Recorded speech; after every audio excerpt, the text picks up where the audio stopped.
And we are live. What's going on, everybody? This is your boy, Billy Rowe. Today is Thursday, but this Thursday is a special Thursday. We are having our very first, as Cousin Mo was a part of the inaugural Intersation, we're having our first inaugural Intersation Panel. Tonight's topic is going to be on Dating 101. What do I mean by Dating 101? Let me see. 1 second. Jen, I think you are watching the video because I'm hearing feedback. Yes. I need you to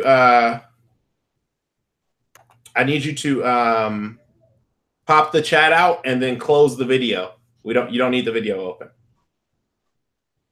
And then you got to unmute yourself because I muted you. Anyway, what do I mean? Great segue. What do I mean by Dating 101? I'm definitely going to share that. But first, I want to give my guests an opportunity to introduce themselves in no particular order. But since Trenton, to my right, decided that he was going to be here with me physically since I'm in Cali, we're going to start off with him introducing himself. Trenton, can you say hello to the people and introduce yourself, please? What's going on, y'all? I'm Trenton, here to share my perspective and may even learn something myself about dating. All right. Up next, we have Taralyn, since you are unmuted. We have you up next. Could you please introduce yourself and say hello to the people? Taralyn Singletary here. Hey, everybody in Jacksonville, Florida. This is going to be fun. This is going to be a good time. Good time, true. And then, Jen, if you could unmute yourself. Oh, here she goes. How do I do that? You got to tap on your screen, and it should tell you where the mute thing is.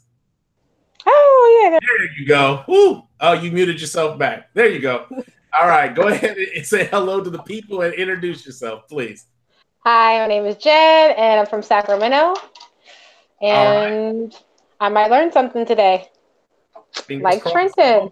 I'm trying to learn. Look, we all can't be learning. I need to learn too. So last but not least, as I always say, the crowd favorite, fan favorite, Cousin Mo from last week's Intersation on the first inaugural Intersation, now on the first inaugural Intersation Panel. Cousin Mo, can you introduce yourself, please? You know, Cousin Mo, man, I'm 11 years married, so I am very much looking forward to this conversation. See, that's what I do like 20 times a day. That keeps the relationship thriving, man. Looking forward to it. All right. Appreciate everybody being on. For those who are viewing live, appreciate you guys tuning in live. I see Key is already in here. I see Jennifer or JC is already in here. So I'm happy you guys are tuning in. I'm sure more people will join as we get started. But let's get rocking with tonight's topic. As I said, it's Dating 101. The reason I used 101 is because it's going to be like a college course. You know, you got 101, then you're going to have to take 102. But to get to 102, you got to go through the prerequisite of 101. So jumping straight into tonight's topic, Dating 101. Backing up, I'm sorry. Let me explain to those of you who are new to this intersation concept what an intersation is. I forget. It's starting to stop being so new, so you might stop getting this little introduction. But what intersation is literally, it's when you take an interview and you take a conversation and you merge the two together, you get intersation. So as you can see from tonight's panel, I have a ton of different personalities that I interact with, and they're not only in my head, so I'm not crazy. But I have tons of people that I interact with, and I have fun, uplifting, growth-inspiring conversations with. And many times those conversations go beyond the surface level and they go deeper into more meaningful things that, like I said, promote growth. So because of that, Intersations, what it is it's a literal lens, me opening up a lens to you so that you can participate in these conversations and benefit from some of the growth, some of the information that is shared typically in these personal conversations. We're opening up that platform to share with you. So though tonight you will see four screens, 5 people talking and interacting, I want you to understand that this content is designed to be interactive. So engage with us in the chat. If you have a question, ask the question. If you have a nugget, add the nugget. We're going to be looking to bring that stuff into tonight's conversation so that we can all experience growth from each other's experiences. So with that being said, I'm going to start us off with the very first question that I start every intersation off with. And I'm going to, you know what, I'm going to be nice to y'all. I'm going to go with Cousin Mo, a 3 or 4 time vet on intersations. Cousin Mo, can you please tell me, what does the topic of dating 101 mean to you? You're muted, cousin. We are on a journey. And while we experience this journey, there is dating 101 to me really means, are we opening ourselves up to experience it with others? Are we embracing that we don't have to be on this journey alone? And are we having that courage, taking those steps to make these connections with people? And what do we set as our value or our standard for these connections? That's dating, going in there, being willing, and having our journey open up and all those possibilities with someone else. All right. I like that. I like that. I like that a lot. Jen, can you share what your perspective of dating 101 is? Dating 101 is like the foundation of getting to know somebody for me. It's learning simple things, learning a little bit of complex things, some complex things, but just foundation, getting to know people. Okay. Oh, we got Carrie MC. Hi. I don't know who you are, but I'm going to say hello to you. Everybody who says hi, I'm saying hi back. Next, we're going to move to Taralyn. Taralyn, what does dating 101 mean to you? I think that dating 101 is, I agree that it's a foundation, but it's also an opening of transparent reciprocity. I think that it's so often, more times than not, folks are not on the same page. They go into it looking for what's in it for them. But if you want to start from the beginning, which is to me what 101 represents, then you'd have to start with being honest about where you are and being open to where the other person is. And then from there, you have some place to build from. So that's what it is to me. I like that. I like that a lot. Trenton, since it's now on us, I'll go. Your perspective. So dating 101 to me is more of a process, right? Of displaying your true, genuine self to somebody else in hopes that they'll, reciprocate and share their genuine, true self with them, and trying to find a companion, somebody that you enjoy spending your time with. So that's what dating 101 is to me. Okay. Well, for me, dating 101, when I started thinking about this topic, especially as having it as a panel topic, dating 101 is kind of like trying to figure out what the recipe is for human connection and human interaction. The challenge is that because we are all different, why I connect with one person may be a completely different reason or a different avenue that I approach on connecting with another person. So for me, dating 101 is really about looking within yourself on why you are trying to intentionally make these connections with other people. And in the dating realm, it's a romantic connection, which is a little different than just making a friendship connection or whatever it may be. But why you're trying to make that connection, and then having a structured, but not in the sense of like it has to be A, B, C, D, but a structured approach to how to build those romantic and intimate relationships and connections. So that's when I think about dating 101. It's really about trying to figure out what that recipe is that we can utilize. So with that is always the easiest question you will get. So I hope you guys are ready. We're getting ready to start rapid fire. Starting off, actually, we're going to jump now. Taralyn, I want to start off this question with you. What do you classify as a date? For me, it was the initial. If I didn't know you and the goal was to try to get to know you, then just something simple as, and for me, date is not necessarily dinner. I think that's more so what that is depends on the vibe, or it depended on the vibe for me with who it was that I met. But it was just an opening to test the water and see if you're someone that I would care to spend time with and see if it moves any further. So pretty loose. So easygoing, very informal, it sounds like. Yeah, pretty much. Trenton, what about yourself? And I would share that sentiment. To me, a date is an informal or formal scheduled meeting between, one or two persons to get to know more about the other person. Yep. Okay. Jen, what do you got? Pretty much the same thing. But I do think it's a scheduled event. It can be formal, it can be informal, but it needs to be something where you're interacting. You're able to talk to each other, so nothing like a movie. Dinner is fine for one date, but not for every single one. Like, I think you need something where you're interactive, doing something, so that you can see how this person handles a little stress, or you see how this person makes decisions, or kind of their thought process. So I like to, when I go on dates, that's what I'm looking for, a man to set up or put together. I like that. So it sounds like you're saying it can be formal or informal, but you want it to be organized. Is that kind of what I'm hearing? Okay. Yes. That makes sense, because I mean, unless I just bump into you on the street, please believe I'm not going to just go somewhere and hope to run into you there. So I agree with that aspect. Cousin Mo, what do you got to add to this? What do you classify as a date? Everything. You text messaging, you on IG, y'all having conversations on the phone late night, not even late night. Co-workers, that after co-worker, that I don't care if you at the coffee machine at the office. You on a date right now. Everything. Nothing meets everything, Cousin Ro. So anytime you spend with somebody is a date. Church, after church, mom and them house, neighbors coming over. She ain't bringing no fruit cake, no cheesecake. No, that's a date. Everything's a date.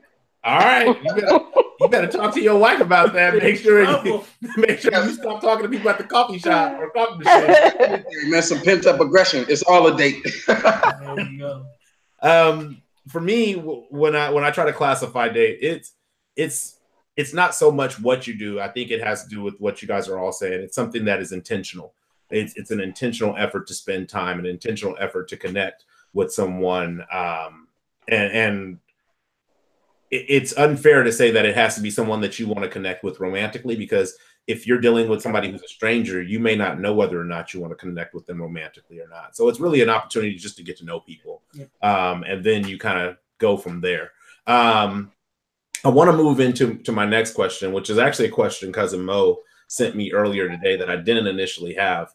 But it is a very deep question. So if you need a moment to think about it, take time. But the question is why do we date? Like, what drives us? What is the internal driving force that drives us to date? For me personally, I just think it's something that's innate, primal instinct that we have as people, right? Is to find somebody to spend and share our time with. So the only way you're going to do that is by dating, getting to know somebody, to see who you're going to want to spend and share your time with. Okay. What do you think, Cousin Mo? I also agree that it's a primal thing. Mine's is a little bit more base, though. It's that lower level energy, sex drive, natural attraction. That's really what drives us, is just to feel accomplished sexually. Okay. Jen, what do you got? I think it's more to find someone to connect with, so that I have someone to share my time and my energy, and someone to support me, to be my support system, someone to that I can support, and we can build as a unit and move forward. So I'm dating to find that person. That's what drives me, because I want that type of relationship when I get older. So I know you have to, you really have to look for that. You really have to take your time and invest energy in people to find out if they're that type of person that you're going to want to spend, the next 30, 40 years with. Okay. Taralyn, what do you have to add to that? I think for me, the reason why would be someone who will enhance your life and different aspects of who you are. I think for me, I think for a lot of people, you have your mindset of who you are, what you want, how you want things to go in your life. But for me, the whole point in dating is to find someone that you can connect with, the companionship. But if you connect with the right person for you, of course, the reciprocity both ways, you guys are both going to enhance and bring different things out in each other, bring out different perspectives, bring out different ways of thinking, feeling, being. You can become somebody completely and totally different sexually than what you've ever known yourself to be with a specific partner. So in so many different ways, you can be enhanced and broadened. And that goes to what my sis was saying about building and growing together. So that enhancement and that connection with each other that brings out different elements of each other that probably wouldn't have existed. I would say wouldn't have existed because your connection with a person is individual. It's not going to be like a connection with any other person that you've had. So when it's that one person, that special person, that enhancement and that broadening, that's something that just makes me all warm and fuzzy on the inside. That would be what it's about for me. I like that aspect that you bring into it as far as the enhancing factor. I mean, it's all great. We live in a society now where it's like, oh, I'm independent. I can make things happen on my own. And we're almost along the trend of I don't need people. However, the people who surround themselves with good people are typically the people that succeed in life. I mean, you can look at Google, you can look at Apple, you can look at all these organizations that have grown and like blossomed because of the people that were around the driving factors of that organization. And I think for us as people, we are very much the same way. Cousin Mo, I agree with you as well that it's primal. It's something we are inherently, we have this desire to want to connect with other people. And somebody actually that I was talking to about with this topic, they were like, well, you know, what about the hermit? What about the person who is like reclusive and the introvert? What about them? They don't want to connect with people. And I really started thinking about my own experiences with people who were like that. And in like, even in like elementary school where you would ask somebody like, hey, do you want to play with us? And it maybe is a shy child who doesn't want to open up, but as they start to play with you and engage with you, the same smiles, the same warmth, the same good vibes and feelings that they're feeling start coming to the surface, and they start opening up, and they're like, yeah, I was just kind of shy and in my bubble because it was my way of protecting myself. So I think why we date is really to kind of like lower that barrier that we all have to protect ourselves, self-preservation. We're trying to lower that barrier and reach over and say, okay, this is a potential person that I can invest in and enhance myself and enhance them. And so I think that's why we personally date. It's definitely something that's primal. It's something that is going back to an intentional thing, and it's something that's an investment. It's the research that we're doing prior to making a full-on, all-in investment. I want to go kind of back a little bit, back to since we've kind of classified dating, and there's a lot of different platforms that you can get into dating. I mean, back in the day, I think for all of us, it was like a piece of paper that you folded, circle one, yes or no, will you go with me? The mall, right? Right? And the mall. Spotting them. But, now we are surrounded in an era of technology where it's not necessarily the, hey, I see this person who I'm physically with. It's like a catalog. It's like JCPenney's like, I want D and F. Those are the two I want to send my shout out to and hopefully connect with them. What are some of the challenges do you feel that are, what do you feel are some of the challenges in the era where we are now technologically savvy and using technology as a means to connect with people? What do you feel are some of the challenges with that coming from the old school going into the new school? Anybody can start off answer. I would say connecting with the representative first. You don't really know what you're getting. You know, I'm old school. You know, it's kind of like, I don't mind having the book online, but for me, there's still no substitute for turning those pages and having the book in your hand, you know? So, you know, we're in the microwave society where it's all about convenience, but sometimes I think the disconnect from people, you know, and the personalization that comes with actually being in a space with someone, feeling their aura, feeling their presence, getting their vibe. You just can't do that with a computer. So it makes it so easy for people to live out who they wish they were. And then when you meet them, you have to, you know, you're faced with who they really are, you know, so it can be a waste of time. It can be a waste of resources. It's not something me personally that I'm crazy about, but I think that's probably that's probably one of the things that makes, for me, that whole atmosphere difficult. And that's the representative. People putting the representative first. So how do you, in your opinion, how do you avoid buying the representative to the place where you're making that, because before there's a financial investment, I feel like online there's an emotional investment that's made. And so now it's like, okay, I've invested all these emotions in this representative, and now we're going to meet, and he said this or she said that, and it's all exciting. And then you meet them and you're disappointed. How do you feel like what do you think is a good way of overcoming that, to where you're not buying in on a representative and then getting to somebody that you're disappointed with, but you have so much emotion invested with them that you're going to just take that path anyway? I think if you take it online. Oh, no, go ahead. Sorry. I think if you take it offline early, that's the key. I have a 10-day policy. If I don't meet you within 10 days, and I don't mean like we have to go on a date, but coffee, meet up at a little dive bar, meet up at like a dog park for 10, 15 minutes. I got to meet you. But if you take it, if it's longer than 10 days, it's not worth you've lost my interest. Because I'm not investing in something I've never seen with my own two eyes. Like, I need to really know you exist. Yeah.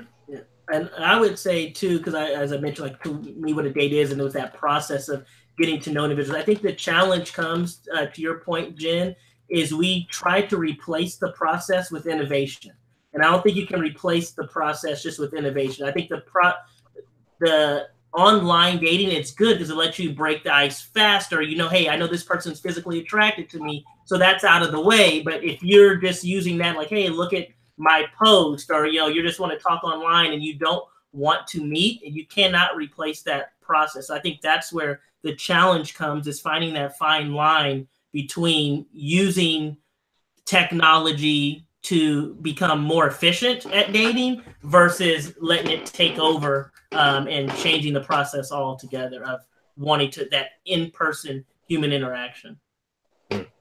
Cousin Mo, what do you have to add? Yeah, one of the major challenges that I also see is that with the technologically enabled partner or potential prospect partner, the information that you would generally take time to develop, that you would have to develop over a series of interactions, all of that information that filters through your lens, right? Like, what are you expecting in a relationship? What are you looking for? Those red flags that might come up when you're in different interactions or whatnot, those normally took time. And now you can find red flags and things that don't sit right with you just off of their post from 2-3 years ago.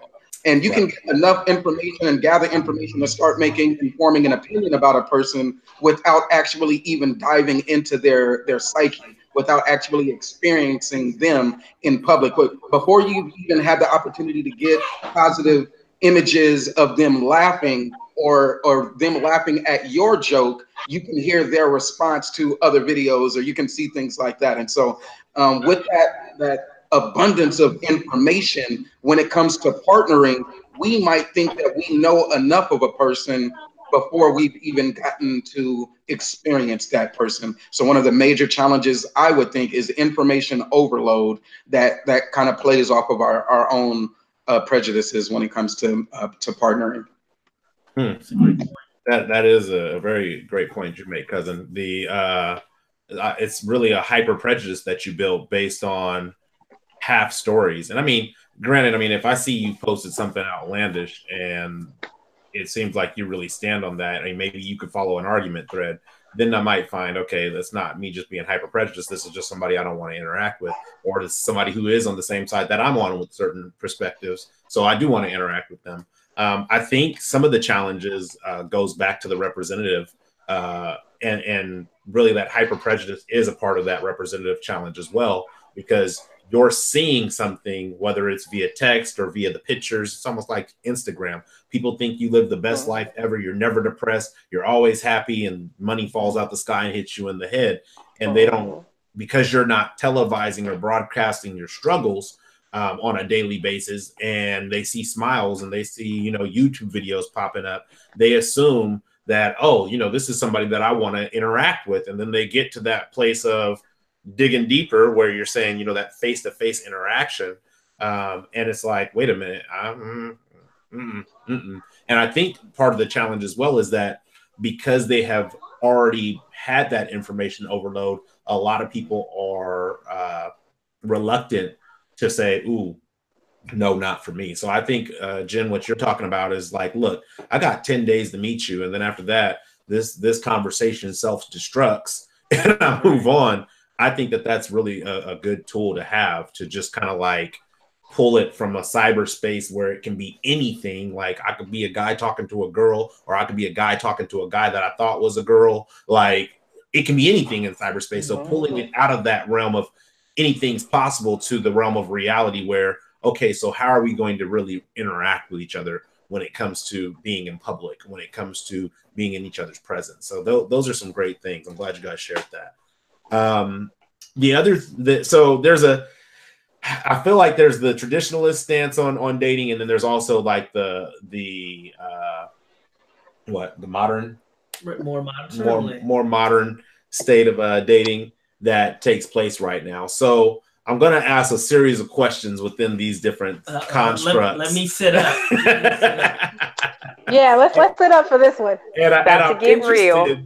I'm not only interested in hearing from you guys, I'm also interested in hearing from the chat, their perspectives on these particular types of questions. But the first question is, should you have a limit on the amount of money you should spend on initial dates? And maybe we'll say like within the first 5 dates. No, I think that you should stay within your own boundaries. I do traditional dating, so I feel like a man knows what his budget is. I'm sorry, wait, can you clarify what traditional dating is for people who don't know what that is? So traditional dating is when you get courted by a man. So if he likes you, he asks you out, he plans the date. So that's all within his own control. He can plan a walk to a bridge and you guys have a picnic. Mm-hmm. That's all. That's a reasonable price date. He can plan a hike. He can plan, a bonfire at a beach. He can plan there's things you can do that don't cost that money. You can use Groupon. You can use a coupon. You can do whatever you want, but you know what your budget is, so you have control of how much you want to spend, how much you can spend. I would say there should absolutely be a limit to everybody out there listening for a date. And the reason why I say that is because the whole purpose, as I mentioned, of that date is for you to genuinely share yourself and be able to learn more about that other person. You don't want the extravagance of your date or how much money you're spending to be the subject and to take over maybe that person's allure and why they're allured to you, right? So you want to, first off, take your time when you're having conversations and dialogue with this person to find out what they like. They might drop you, or they will drop you a gem or a nugget about, hey, I'm really into butterflies or something like that. So you can find ways, hey, I know there's an exploratorium here, but something like that that shows that you are listening, paying attention, but you don't want to say like, hey, I'm doing all this. I have exorbitant amount of money. I'm just going to spend it. That's what I'm showing you. You don't want to show that. So there absolutely is a limit, and you should stick to a limit. Ooh, I like it. Our first disagreement in opinions. I love it. Hey, Cousin Mo, unmute. What did you have to add to that? Because you kind of bit your lip and was shaking your head. What do you got? Yeah, I'm a modern dating. That is, we are not doing no romantic hikes up the hills. We went to the check cashing. This is personal testimony. We went to the check cashing place. We went to the gun range because there were 2 things that we needed to know. And we went Dutch, which meant we paid half. She got to pay for her own shooting time at the range because that protectionist, can I protect her? Probably. But will I be with her 24/7? No. I need a woman who knows she is secure in her own person, financially, emotionally, psychologically. Yes. If I'm down, my wife can take care of the business. If she's down, her husband can take care of the business. If there's an intruder in the house, don't scream and come grab me and I'm hiding under the bed because I don't remember. I'm panicking. No, she's gonna have to have the same skills to be successful in this world, and it starts at the very first date. I'm putting myself back on me.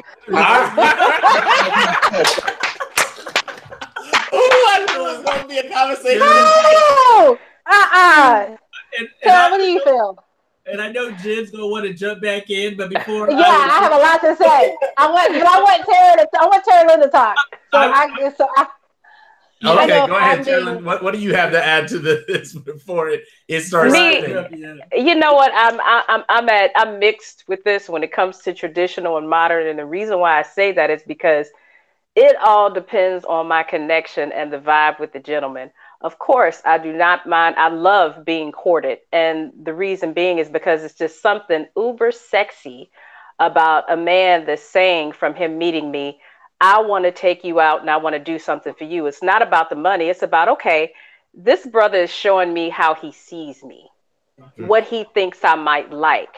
I get to see not only how much attention he's paid to me, but from his perspective, how he views me as a woman. And I think that that's great. On the other side, I've had situations where I've seen a gentleman and I was just like, wow, I would love to go out with him. And so I'll come up and introduce myself, give my number, say, hey, I'd like to connect. And if we connect, I don't mind because I approached him, because the same thing. Sometimes I'll see a guy and I'm like, man, this is something I would like to show him. I would like to do this with him. And so I don't mind paying. But every time that I've ever done that, the gentlemen that I have done it with, they're like, well, hey, you know, I really appreciate that. I think that's cool. It's refreshing, but I would like to do it this way, or then we'll discuss it and it becomes something that we do together. So I don't think that in situations where it comes to dating that everything has to necessarily fit into one particular mold.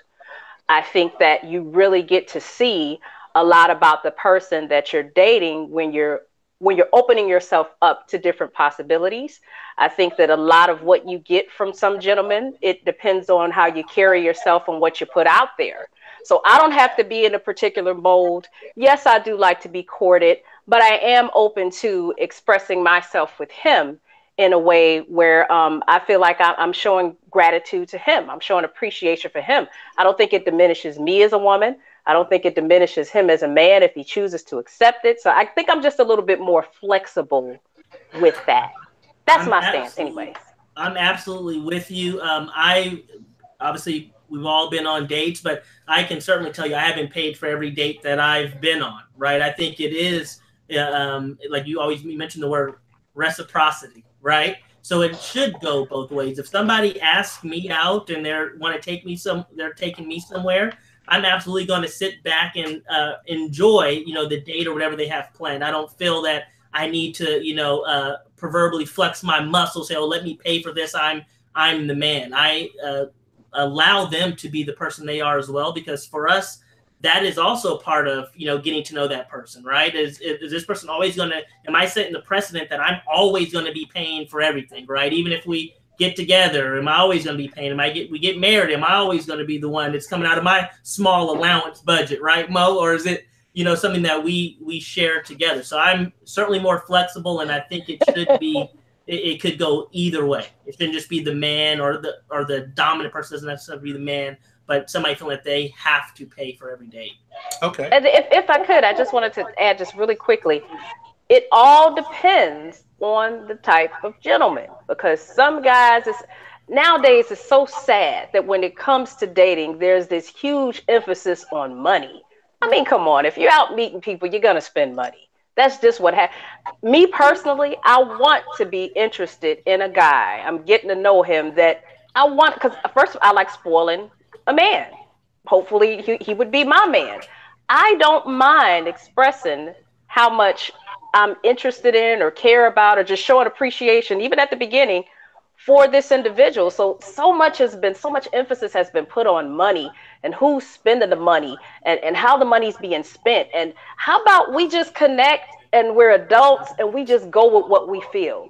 Drop all of somebody else's rules and how they feel like things should go and the judgment and this and that, because at the end of the day, the person that you're pursuing or that you're trying to get to know or trying to connect with, or even seeing if it's going to go anywhere, you two have to build some type of connection and rapport that works for you, right? Nobody else. And I just hate that has it seems like it's gotten lost. There's so much stuff on the side that really has nothing to do with connecting with somebody. So Jen, you wanted to say something, then I want to bring some stuff in from the chat. I like what Trenton had to say, like listening, like he tailors his dates after he picks his dates after he listens to what someone has said or has said that they like or something like that. So that does curtail how much you do spend, because you can, you can pick out the things that she said and do what's in your budget. But I feel like if you just take me out and just say, oh, well, we're going to go out on Saturday, and you don't have any idea what we're going to do, like you don't make a plan, all you've planned is Saturday you're coming to pick me up at 7, then you're on the line for whatever, and you go, what do you want to do? Okay, I'm gonna take you to do what I do. I don't know. What can you afford? I'm gonna take you and do what I do. So I know what I spend, and I'm good at spending it. Like I can spend it for me, and I could. But you have to, like, that's kind of like I kind of feel like that came with you not planning something, you not putting something together, you not being in that place. Like if you had been in, I don't know, like not been in your place, but if you had like kind of stepped up and done what I felt like you were supposed to do, like plan the date, then we wouldn't be talking about how much money you spent that night, or you wouldn't be overspending yourself because you would have controlled that. Right. No, I agree with that. Actually, I want to bring in what JC said. Jennifer Chambers says, I'm with Trenton. There should be a limit to how much you should spend on a first date. It sets an unreasonable expectation or unreasonable expectations. She said, but if I pay for our date and it's the first and the last, son, like if I pay for that date, it's the first and the last date, son. That's it. You ain't gonna get another date. So it sounds like, and you can correct me if I'm wrong, for her, if she doesn't want to feel like obligated to spend additional time with you, she might pay for that date because she knows, hey, I paid for this, we're done. So I'm kind of a hybrid between everybody. I'm not going to be overly romantic on a first date, though I can be very romantic. I'm not going to be overly romantic on a first date, and it'll take a while before we get into the intimacy level that comes with romance at that level. But I operate on a very tiered dating system. Like, I don't know if y'all did the fundraisers as y'all was kids. We heard about your tears. I heard about it. Yes, we heard about your tears. You're going to have to work to get to the boombox or a bike. You ain't just going to bike because you go to a candy bar. So I operate on a tiered base where the first thing we do may be very either low or conversational. I don't mind paying for the first date. But at the same time, I'm also with Trenton on the aspect of like, look, you're not going to just be like, oh, we should do this and think I'm going to be just pulling my wallet out every time you want to do something. I'm not a bank. I gotta be what do they call it, solvent at the end of the day. I gotta keep my budget straight. So I'm big, as you know, Jen, I'm big on doing things off of Groupon. Like, hey, look, I found this for $20 and we can spend time doing this together. And I can see how you interact in something that maybe I'm uncomfortable with or learning. And it helps me learn more about the person. But I'm very clear with people when I'm dating, like, hey, look, if you ask to do something, don't ask to do something with the assumption that I'm going to pay for it. Now, there might be times where we get there and I'll pull my wallet out. Hey, I got it. And they're like, whoa, I invited you. Don't worry, I got it. But I'm hypersensitive because of being in relationships where I've been used before, where I'm like, yeah, ain't nobody getting to use me on the financial ATM. Oh, sugar daddy got it. Nah, I don't got it. I'll look at you, you look at me, and be like, I guess we can't do it. Anything else you want to do, or do you want me to take you home? And you can be as mad as you want to be at me about it, but it's tiered because I feel like a lot of people don't make it to where you have to earn things with them. They go all out. They're like, I'm going to take you to a 5-star restaurant. I'm not taking you to a 5-star restaurant on a first date if I just met you. Well, I'm not spending that kind of money because I wouldn't spend that kind of money on myself regularly. So if it's not something I would do for myself regularly, then I'm not going to try to invite somebody to show them that I can do it for them, which actually leads me into the next question that I have.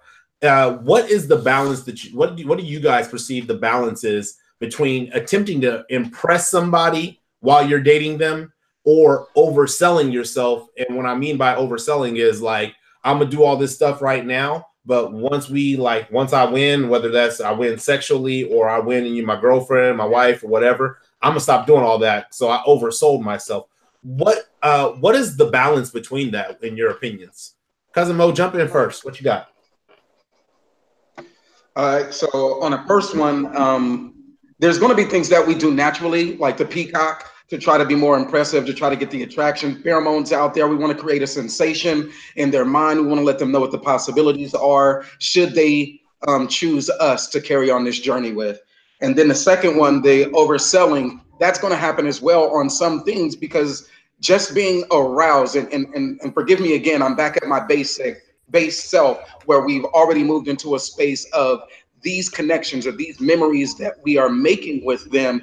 They are creating an intimate connection. So this is beyond just, did we say something and we were talking elaborately, we had a deep point, we were discussing, okay, so how do you feel about, some current event, the build a wall, for example, and they answer, respectably, they answer in a way that kind of resonates with you, the fairness and things, and they say things that stimulate you. There is a little bit overselling, and as we start to put them in a place that elevates them above others, right? And so not only do we oversell ourselves, we may also oversell the other person. So the good balance is just to take it in, breathe, let it digest, let it palate for about 3 days.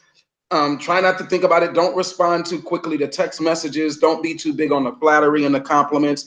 You may say something along the lines of, you know what, I really appreciate having that conversation, or you really made some strong points along those things, but not going in too deep on the compliments that allow that energy to keep feeding and feeding and feeding upon itself. So I see the balance in kind of mitigating our own,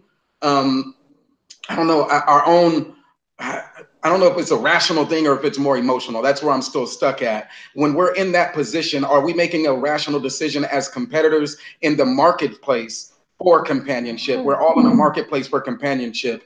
Are we being rational when we try to oversell ourselves? Isn't that the logical thing to do when you're selfish and when you really like this person, or when you're really finding a connection with this person, is to try to do the extras, to try to cook the meal, to try to, not just a picnic, but I prepared this dish. Like, come on now, to do those extra things, like, the purchases that one might make. I sent them some flowers or something like that, to do those extra above and beyond things. Is that overselling, or is it really just trying to make the best claim as somebody? And then emotions, once emotions get in there, without that proper check and balance of communication, I think that's where we would lose that balance, right? So checks and balances come with communication. Hopefully that wasn't too verbose. No. I think you bring up a good, a fair question. Is it rational? Is it logical to oversell yourself to try to attract, let's say in this particular case, a mate? Or is it deception? Honestly, like, is it if it's not, I think the most powerful thing somebody told me in dating was, hey, if you're not going to do this always, then don't do it. Like, for instance, Jen is my best friend. With Jen, when she gets to her car, I open her door for her, make sure she's in, close her in the car. And it's not something that I'm doing in an attempt to impress her. It's something that I do with her because that's who I genuinely am with her and with a lot of people. The reason you would lose that from me is if you're an ungrateful person. Then I'm like, I don't care if you can make it in through the window of your car like the Dukes of Hazzards. That's on you. But I think that was very powerful for me to be able to hear, like, look, if you're not going to do it always, don't start now to try to impress me to win me over, because then when I'm standing at my door looking like a fool waiting for you to open it and you already now are sleeping with me, we're in a relationship or whatever it may be. Yeah. Now I look like Boo Boo the Fool because I'm sitting here like, yeah, and everybody looking at like, she think he gonna get her door. Like, so there has to be a fine line there. Trenton, what do you think? Yeah, my thing is there should be no line. Like, you need to be yourself and always be yourself, because that person will eventually shine through. So I never try to impress people. I like what, most say kind of like our nature or things. Yeah, I might share things like you. I may say, if somebody asks me a question, hey, do you cook? Yeah, I cook. I cook very well. That's a true statement, right? But I'm not going on the first date, let me make you this, stuffed chicken breast and show off that I can. cook very well. But I think you should always be who you are, because that person's going to come out. And I'm somebody that, has seen it and done it, right? Been there. Now I'm divorced, right? Because people change, right? Or they don't necessarily change, but then they change what they allow to show you, right? So people have this start with like this guard here, and then, okay, I'll give a little bit more. I'll give a little bit more. I give a little bit more. The only way you're going to see exactly how you mesh with that person is by you being yourself, and hopefully you're uncovering the true them. So I never try to impress. I live by the adage: undersell and then over deliver. Yeah. I think it works best. I mean, using my friend's average vernacular, right? Just be you. I guess the rule of thumb I would tell everybody is don't be extra, right? And when you're being extra. Don't be extra. I think that's also has to do with the representative thing. You oversell yourself by putting that representative out. And when 6 months down the line, that representative's going to go on vacation and the real you's going to be there, and that person never met the real you. So now you guys don't have friction, because they're like, well, you did all these things and you were all these people and you spent all this money. What happened to that person? Yeah. It's like you can't keep that up for that long. So that's why I feel like people oversell themselves that way. I feel like Trenton said, just be you from the beginning. If you didn't wear a hair weave when you first start off, don't start wearing one, when you meet him. If you weren't doing it, doing lashes and putting on, all that makeup, if you're not going to continue doing that, then don't start doing that. Because then he's going to be like, who's that person? I never met her. Right. And you're going to be like, this is the true me. Well, why didn't I meet the true her in the beginning at date number 1? Yeah, and I think I would also point it depends on what your goal is, right? I think some people, maybe if you have a short-term goal, like my goal is something physical with this person. So maybe I need to... You mean sex? Yeah. I need to portray this image because I think this is what they like or this is what they'll respond to, because that's my goal, right? Or somebody like me, now that I'm older, I'm not going to tell you how old I am, but somebody that's a little bit more mature now, my goal is I want somebody that I can spend my life with, that I can have that partner to share with, to support me, to do all of these things with. So it doesn't behoove me to not share myself. I am actually more forthcoming. You do run the risk of that person running for the hills, right? But I'm more forthcoming about, here's my flaws. Here's where I struggle, right? And I'm hoping that I can find somebody that's going to, in their self, they have abilities to help me overcome or can, help add to the places where I have deficits. Really quick, Taralyn, before I go to you, I want to bring in Sylvia L. said, be yourself. That's who the person may or may not fall in love with. I agree with you. I'm sorry, that was me. And then she said, undersell, over deliver. Yes. So she agrees with you as well. Go ahead, Taralyn. What did you want to add? I was going to say, this question to me sounds like one when you're even responding to it with finding balance. I think that's either a particular age and stage, the lost decade, like I like to call the 20s, the lost decade, or someone who hasn't come to a space where they're completely and totally comfortable with themselves. Because when you're comfortable with yourself, you don't have to put forth anything that's not authentically you. In fact, you won't even feel comfortable doing that.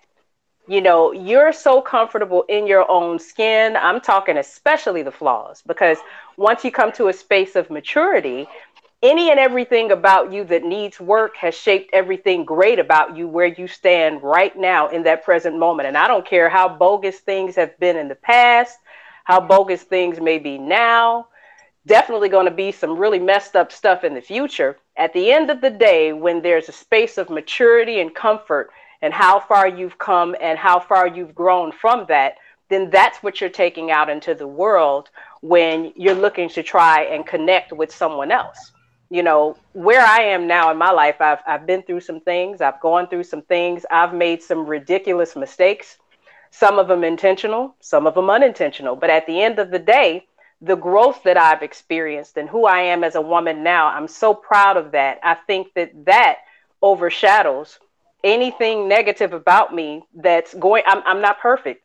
There's always going to be some things about me that need work, but I'm comfortable in presenting me good, bad, ugly, and different, and letting somebody make a decision about, you know, hey, is this something, do I really want to go down that road? Maybe you do, maybe you don't. But at the end of the day, if you don't, that's fine. Different strokes for different folks. But I know the value that I bring to a relationship. And so when you're in that space, there's no need to embellish. There's no need to try and be anything other than authentically who you are. And you're going to be comfortable doing that.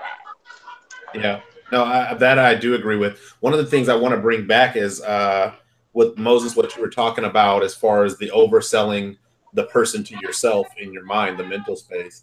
And I think that's an area of dating that the excitement of dating something new, something fresh, is a very easy ledge to walk over as far as being infatuated with someone. And it's almost like you're so enamored with them that you can't even break out of this trance of, oh, they're so wonderful, they're so dreamy, and they're so this and they're so that. And so you in that state, I find, at least I've found for myself, that I have ignored red flags because I was so busy on the wonder of the marvelous person that I was spending with, whether it was like, ooh, she's super sexy and she has the body that I like, or she has the charm that I like, or sexually she's compatible with me. And so you start ignoring these, but she does this, but she lied about this, but she wasn't truthful here, but she needs you to really prop her up because she's not where you are financially.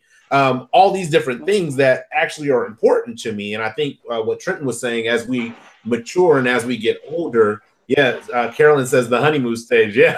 Whoa, you be in the honeymoon stage, you ain't even married yet. You like, then you get married, you're like, why am I so miserable? We supposed to be in the honeymoon stage. Nah, that passed to like date 4, you was already in honeymoon stage. So now it's just old, stale, and stagnant. So I think that's an important thing that I definitely don't want to get lost, is being able to not oversell yourself on the person as much as it's important to not oversell yourself to the person. I think there is a balance, because, you know, there's humility and there's confidence, right? And too far confident, you're arrogant, you're cocky. Too far humble, now you're completely underselling yourself and you lack a self-esteem, and now you're not confident. So nobody wants to be with really either side of that. It is about kind of finding that balance of what works for you. In the words of Trenton, I tell people all the time, hey, I'm just an average guy trying to do average things. And I've had people tell me, like, you think you're average because you don't date men. You're not in the male dating pool. So you don't know what it is that I'm dealing with on a day-to-day basis, where, I mean, I sent somebody an email. Somebody was trying to reach out to somebody like, girl, I want to date you on Facebook. And it's from Brother O'Shea's Thirst Box, Cousin Mo. And when he read this email, I'm pretty good at like trying to figure out what somebody's trying to say. I had zero comprehension of what this ask was in this email. And so it's like, wait a minute, you're trying to date and impress this person with words, but you're not good with words. And it's okay that you're not good with words. You're going to just have to pick a different platform. So when I'm like, I'm average, but I know that my strength is my words. I know that I'm highly articulate. So because I'm highly articulate, where I'm thinking that this is average, and most guys that are seeking partnership and collaboration or dating have this skill set, they don't. And so I'm confident in what I have, but I also have to keep some form of humility with what I bring to the table, because you don't want to go and show, hey, look, I got 4 aces, show your whole hand. And now the person really may not have been interested in you, but now they're interested in you because of what they can get from you. So I think that's some great things you guys all brought to the forefront. And again, Carolyn says the honeymoon stage. That honeymoon stage is, it'll get you every time. It'll get you every time. I ain't gonna say some of the things that I'm thinking. Anyway, so going on to dating, and kind of going back to the traditionalist versus the modernist in the dating realm. I'm gonna ask this question, and you can elaborate however you want to answer on it. Who, in your opinion, should make the first move? I have my own thoughts, but I'm gonna say mine last. She should. Why am I not surprised? Surprised, I know. Gotta show me. No way. I'm gonna go ahead and rich environment. I'll wink. Like, yeah. I'll wink. I'll smile. I'll wave. But that's about it. Okay. Like, if you don't catch it from there, it wasn't meant to be. We need at least two: the wink and the smile, and you got him. But if nope. Hey, you guys gotta wink and smile. If you can't walk, if you're not gonna get up and walk over, oh well. Time out. So Brian says, with this Me Too movement, you are absolutely right, Mo. You're right, Brian. Exactly. She got a wink, smile, and I'm gonna say, "Did you see that?" I think, bro. Right. And then I'm gonna put on the peacock, and I'm full chest. Let's go to the water cooler and get some coffee. Right, but I'm coming with a contract nowadays. Like, I need you to sign here, ma'am. Please, thank you. Go ahead. What do you got? I think it could be either way, right? I'm somebody, and people who know me who could be watching this. I'm somebody like, I grew up. My mom said, if my mom had told me, Trenton, if she wants to talk to you, she'll come talk to you. So I kind of always, that was part of who I was. But like you said, as I got older and matured, like, yeah, I'll come speak to you, but I'm not ever going to. I'm not that person that then I saw that wink from way across the room and let me work my way through the crowd. I gotta talk to her. It won't be that. It will be something like, if you looked at me and I looked at you, if you're not meeting me in the middle, then it's not gonna work. Taralyn, what do you got? I prefer, and this is simply because I'm completely and totally not paying attention most of the time. If I'm not in that mode, I'm not in that mode. That's just real. I'm just being honest. So typically, if there's a situation where there's someone, I prefer for a guy to approach me. I've only had in my lifetime probably twice that I've been a person like, whoa, hold up, press, good Lord, I can't let him go. That's probably only happened like twice. It has, but typically I'm really not paying attention like that. So if a guy would have to come up and let me know that he's interested. If he does and I'm feeling it, once that initial connection is made, I have no problem with saying, hey, he's on my mind. Let me call him and see what's up. But initially, it's typically where he would have to jerk and say, hey, I exist. And I'd be like, oh, yeah, you do. Yes, you do. And quite well, like that. You exist well in this space. Yes, you do. Yeah. Okay. Yeah, I'm partially, I'm like you, Trenton, where it's like, okay, I'm willing to take the L and be rejected. I'm okay with being the one who makes that initial effort. However, I'm not going to go out of my way. Like, if I see you and I notice you and there's not a set of circumstances that kind of bring our paths together, I'm not going to chase you around the club. I'm not going to chase you through the mall. I'm not going to chase you through the gym. All of a sudden, you working on calves, I'm working on calves. Right. You working on triceps, triceps. I'm not going to gym stock you. That's not going to happen. As a matter of fact, my number one rule is two rules. I don't date where I work, and I don't go seeking dates in the gym. Like, I have to run into you and start a conversation in like a grocery store, because I realize that there's lots of men who are probably seeing you in clad clothing, very, very little to leave to the imagination. And they're going to be like, oh yeah, this, that, and the other. And I'm like, nope, next set. Okay, I'm out of here. And so I would prefer for people to meet me halfway, but I'm not going to approach somebody where let me put it this way. I've never met somebody that I felt like I just have to approach them and have to let them know that I exist. I don't need that kind of attention in life. I know that I exist. I touch myself right now, so I'm still here. I'm real. I have a question for you guys. I'm just curious. Everybody, has rejection been something that's huge for you, in that approaching someone you'd be hesitant because they could say no? Has that ever been? I can speak to that. I certainly, I don't feel it because I'm a very confident person, so I've never thought about it that way. But subconsciously, I guess there certainly could be that underlying thing, like, hey, I don't want to be rejected, right? Because I have a lot of female friends. I hear all these horror stories and the war stories of people trying to talk to them and the crazy things that they do to get their attention. So I was like, I never want to be that guy.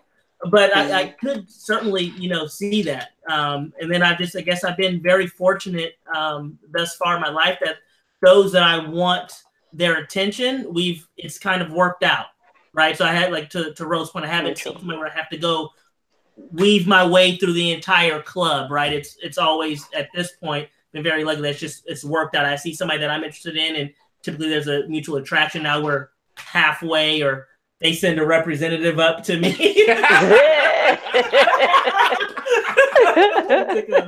come talk to me. But to your point, Taralyn, there certainly could be. I would not be opposed to saying there could be some subconscious part of me that's like, hey, since I've never been rejected, I don't want to be rejected, so I'm going to kind of keep myself over here on my machine, or my side of the bar, or my side of the club.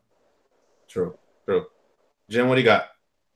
I have always been taught that if a man likes you or if he's interested in you, he'll come talk to you.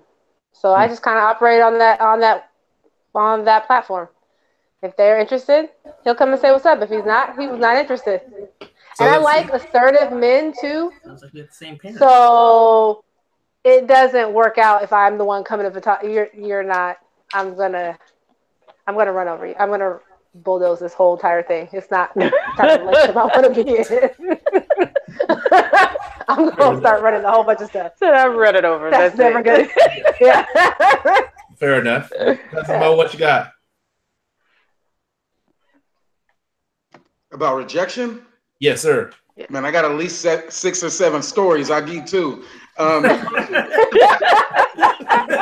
keep it light for us tonight. In same street as Calvary Christian Center, but up the way by Grand Avenue, the Urban League. Right. Grand Avenue, Urban League. Yeah, like Grand in Marysville. Yeah, it's Marysville Boulevard. Marysville Boulevard. So yeah, there, Chris Webber was there, had the studio. It was part of the incentive program that they had created to get, more people involved in, the skill building and the jobs and things. So I was in the studio one day with a young homie. Chris Webber was actually there. And at the time he was dating Tyra Banks.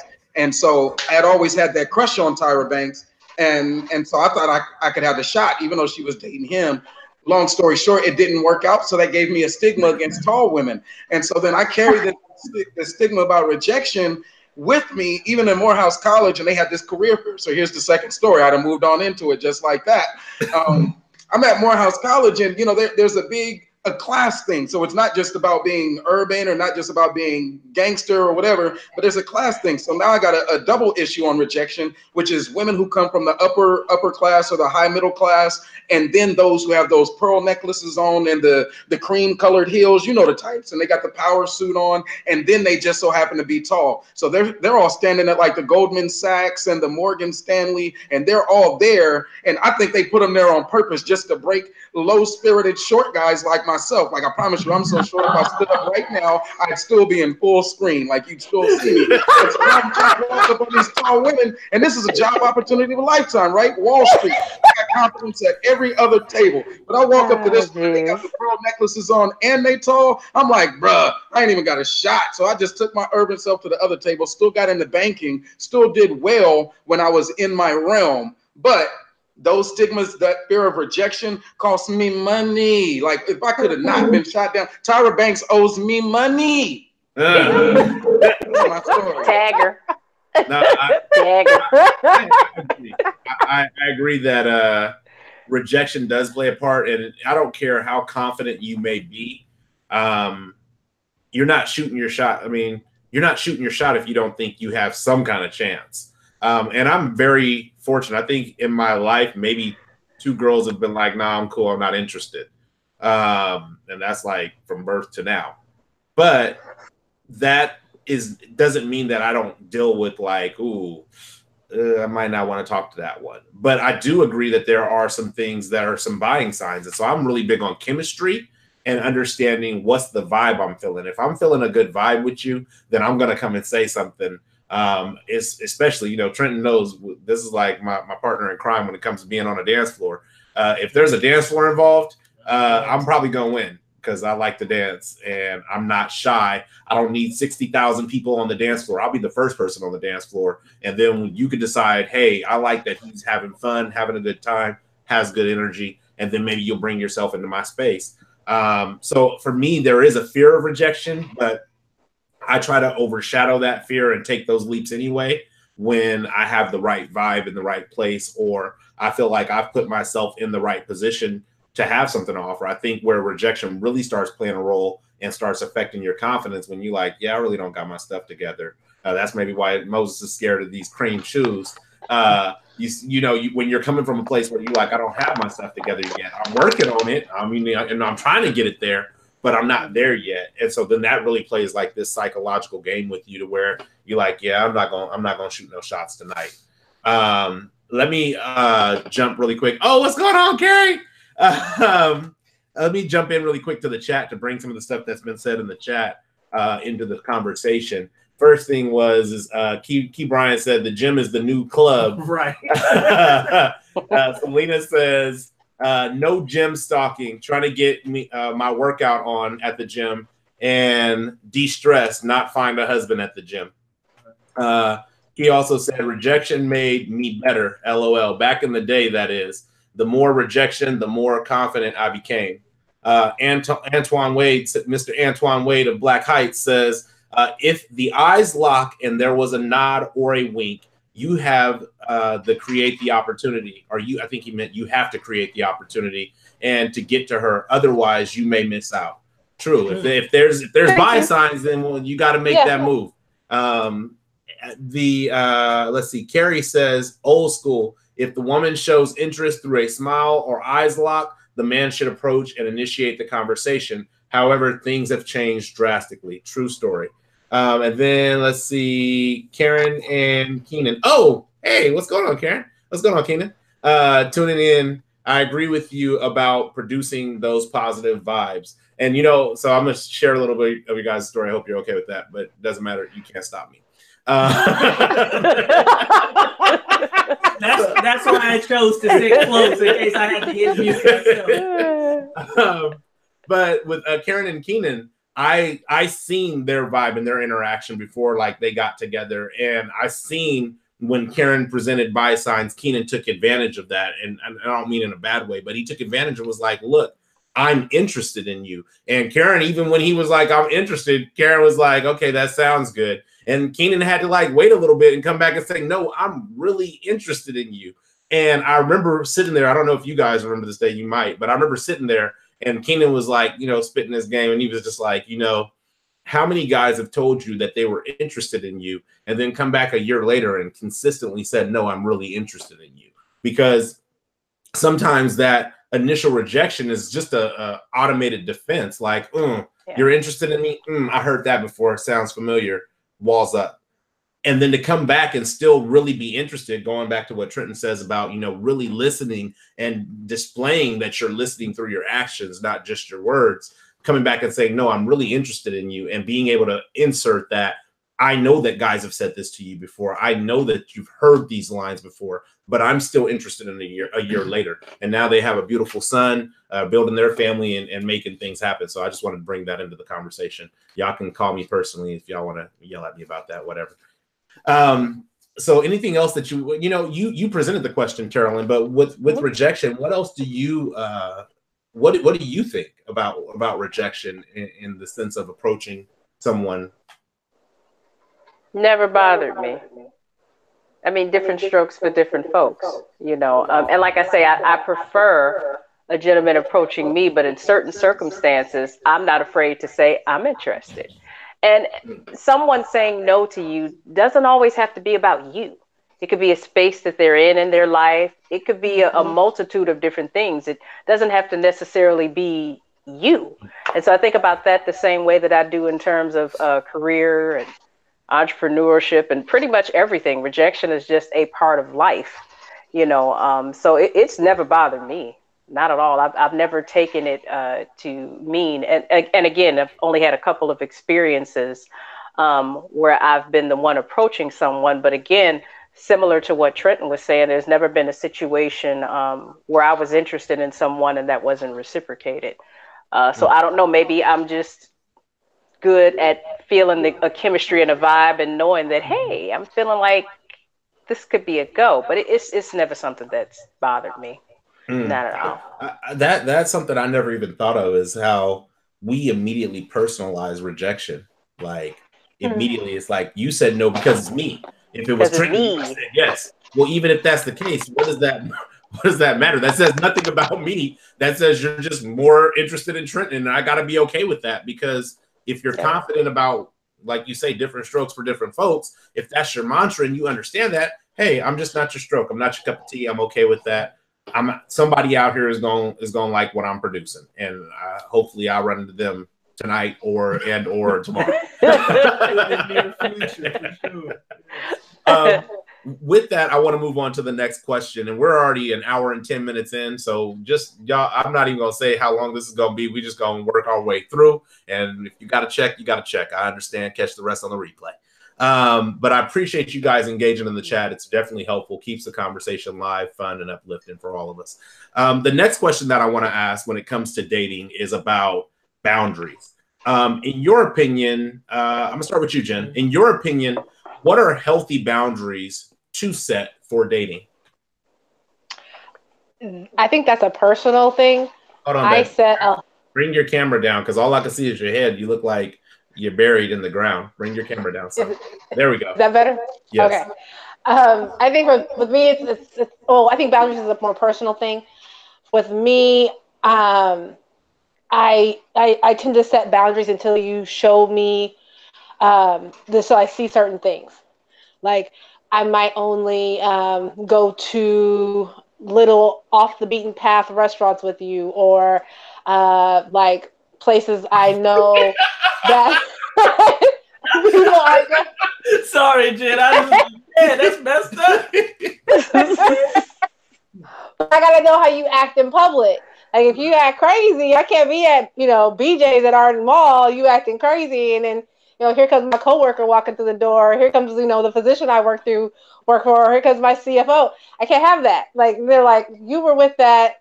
I'm like, it was a first date. It doesn't matter, because I was with So you have to show me that is the type of person you are, and how you behave, and how you and what type of etiquette you have, and how you handle yourself in different situations before I start like being seen with you in public, or bringing you to my home, or being in a car with you by myself. Right. I mean, I think everybody's a serial killer, so you have to pass some certain things first, and then I gotta check off a few things to make sure you're safe. I mean, Billy knows. He's seen people. He got people's IDs sent to his phone before. I'm like, this is who I'm with. Just in case. But you have to show me kind of who you are, and I have to be well past me and the representative. And then boundaries are healthy. You need to set them. You need to figure out what you're comfortable with and what you're not comfortable with, and work within those your comfort until you feel that person can be trusted, or that you feel that person has shown you that they're safe, or that they have common sense, or whatever it is, so you can move.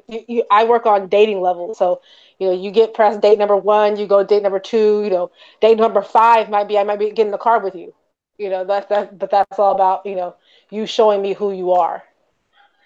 Now, Jen, I have just a quick question to share with the public. So when you're talking about these boundaries and dates, you're not one of those women that has like a specific timeline, like, hey, it's 5 dates, it's 6 dates. It sounds like it's more of a feeling.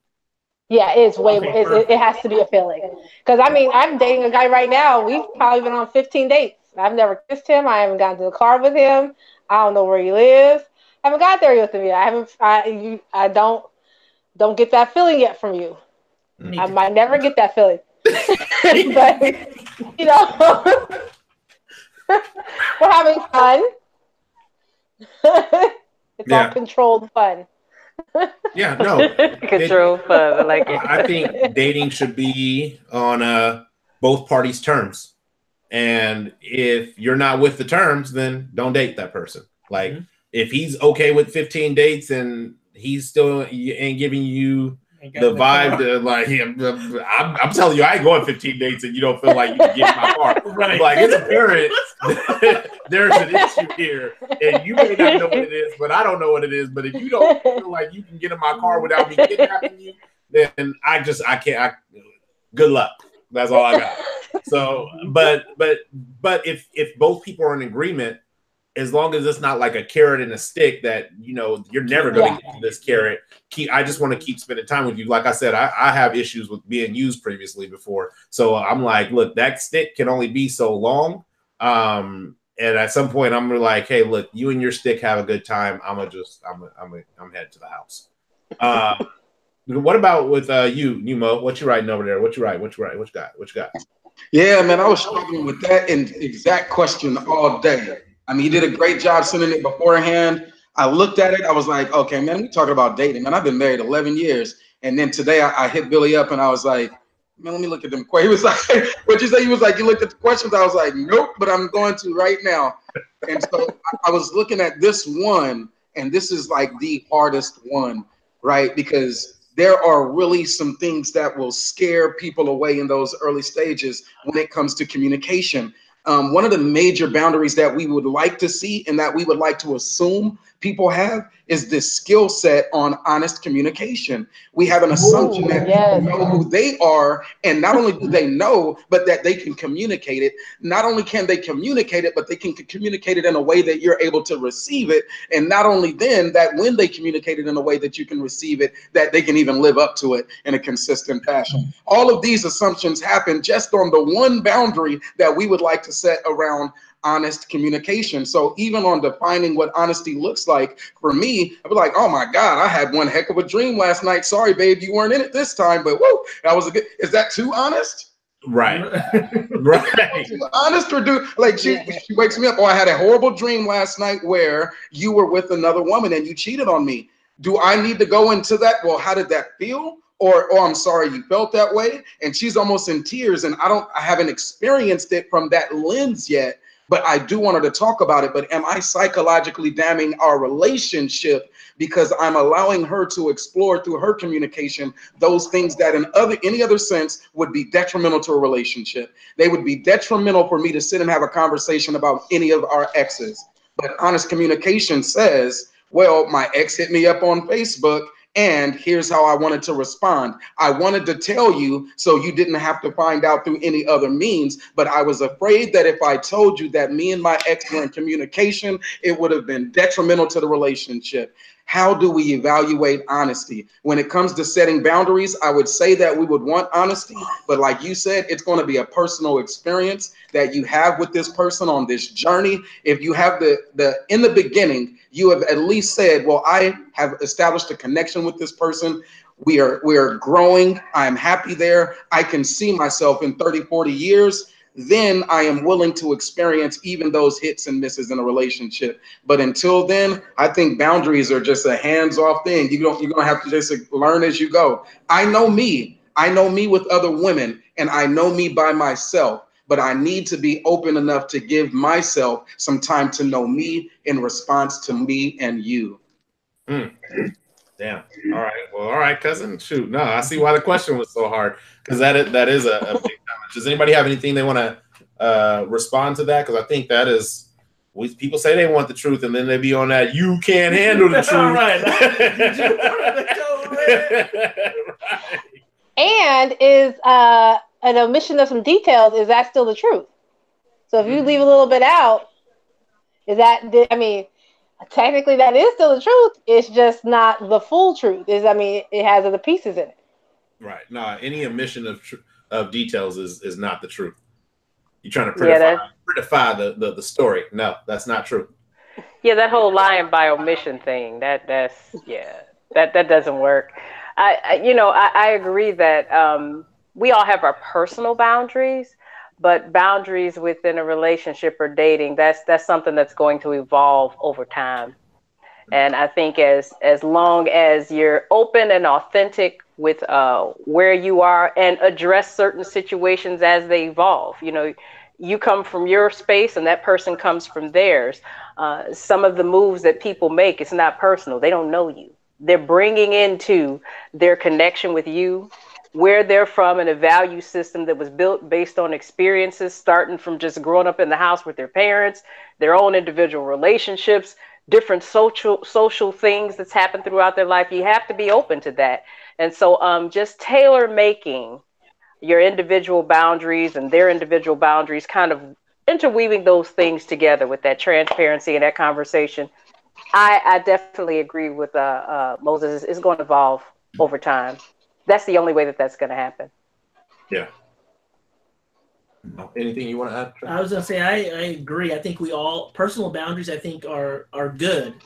They're healthy, but you have to be understanding that over time, you know, those boundaries have to curtail, right? As you're getting to know that other person, right? We all have a different ranking system to boundaries, right? Like Mo, communication sounds like it's 1, right? You know, for me, it's personal space, right? So we always have to kind of look at those, kind of prioritize what our boundaries are, just make sure that we're, you know, open and honest and sharing what we can. I mean, don't be mean or rude, but like in the first date, if you're this close to me and like trying to hug me, I'm like, hey, right.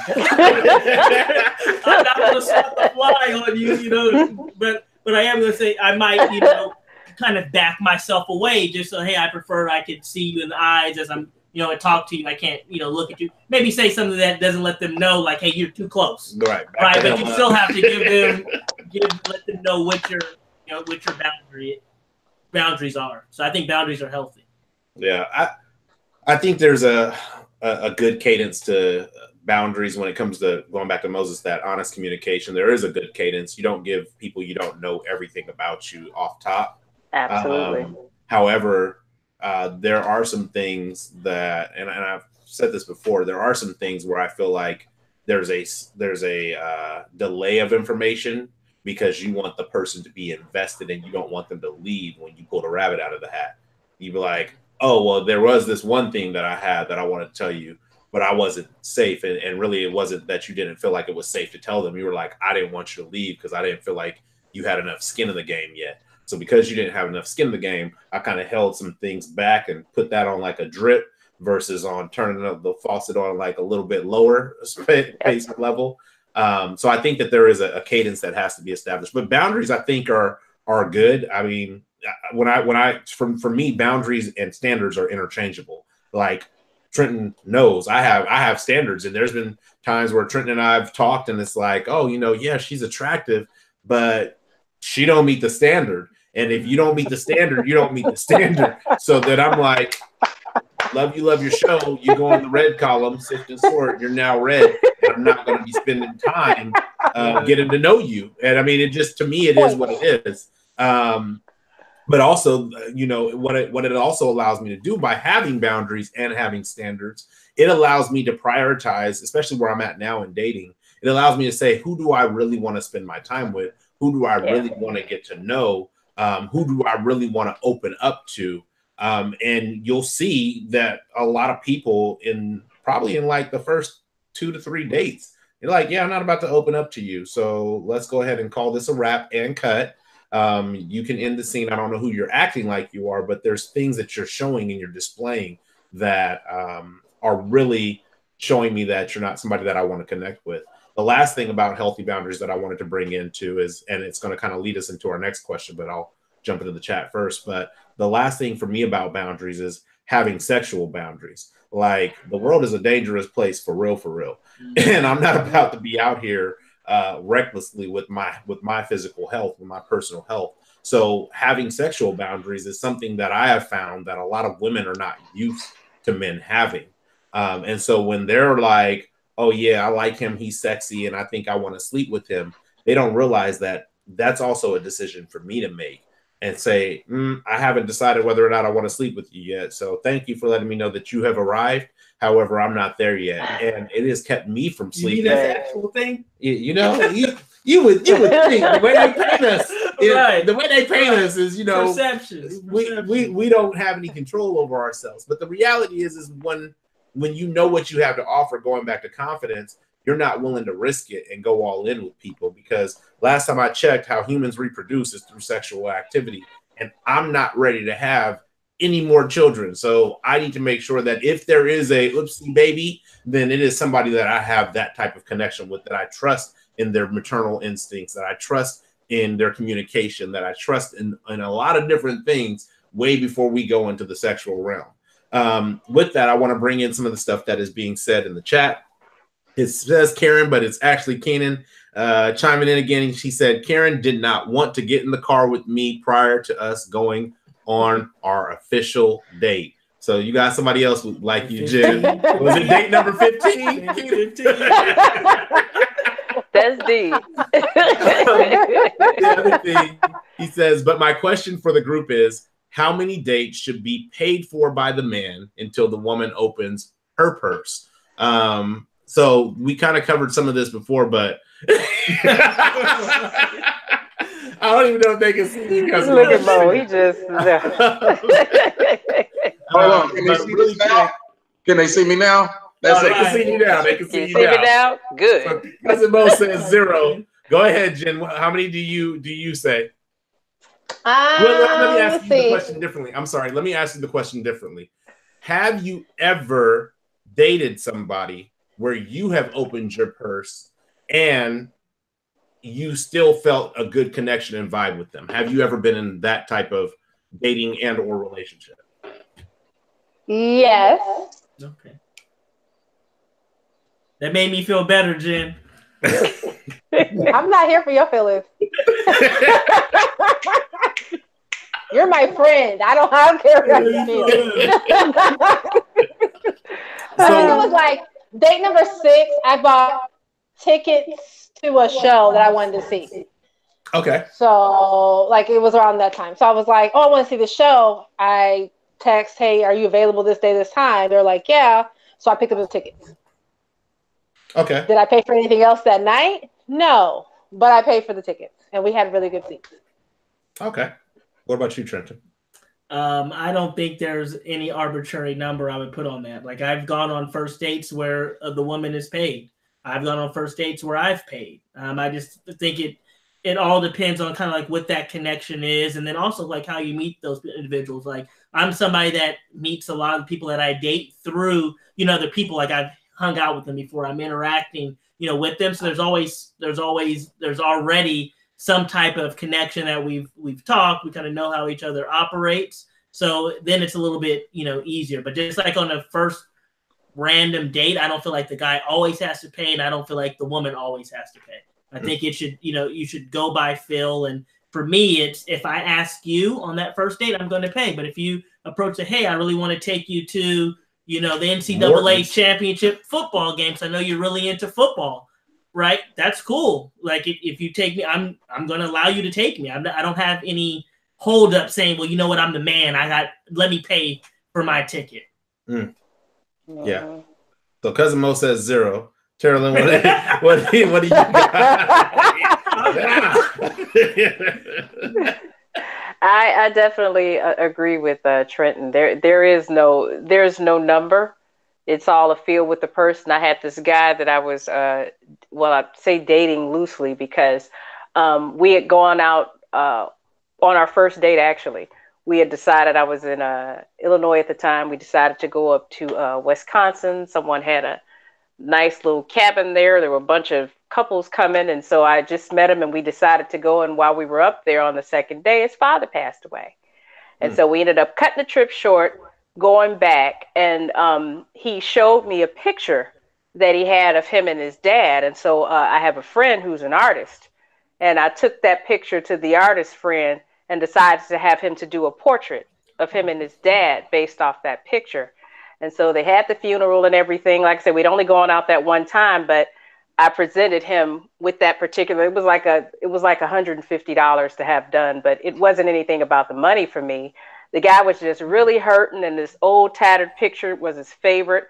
And so I thought it would be good to have it turned into a piece of art, and I did. I never thought anything about it, so it all depends on the connection with the person, the circumstance, and me personally, I think that's really all that matters. Yeah, no, I agree. I don't think there is a set number. I could say the number is 7, and then it's the 8th date that you find out that they do it, and you're like, oh, well, if I'd have known you were going to do it on the 8th date, it would have been okay. I think it definitely is. Dating is not there's certain parts of it that are science and formulaic, but there's other parts that are based on ad hoc, feel, smell, taste, touch.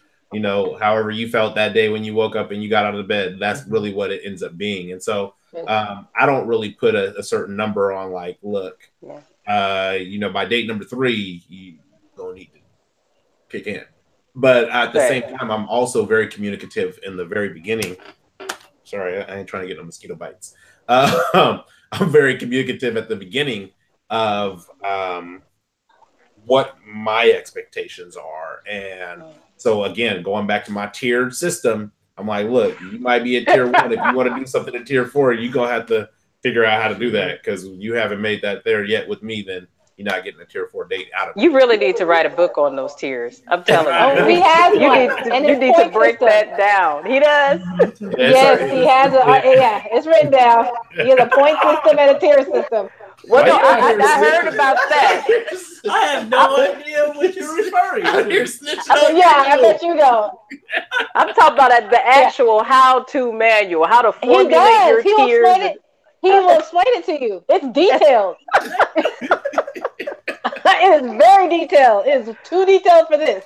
Yeah, no, but I just feel like there's a feel. There's a feel that you have, and I'm very upfront in the beginning, like, hey, if you invite me to do something, then invite me with the expectation that you're going to pay for it. Now, if we get there and I'm like, ooh, because I also have this thing about me where I'm like, ooh, I don't want you to spend that much on me, because I feel like I don't want to owe people. I'm gonna be honest. It's not like chivalry. It's just like, I don't want to feel like I owe you anything. I don't want you to be like, I spent $150 on you, and then I will give you all your shit back. Like, I'm that dude. I'll give you everything you gave me. Here you go. If you want it, take it back. I don't want you to feel like I owe you anything. And I put all this. I'm not that dude. So I don't think there's a specific number. I think we all agree, except for Moses feels like there should be 0.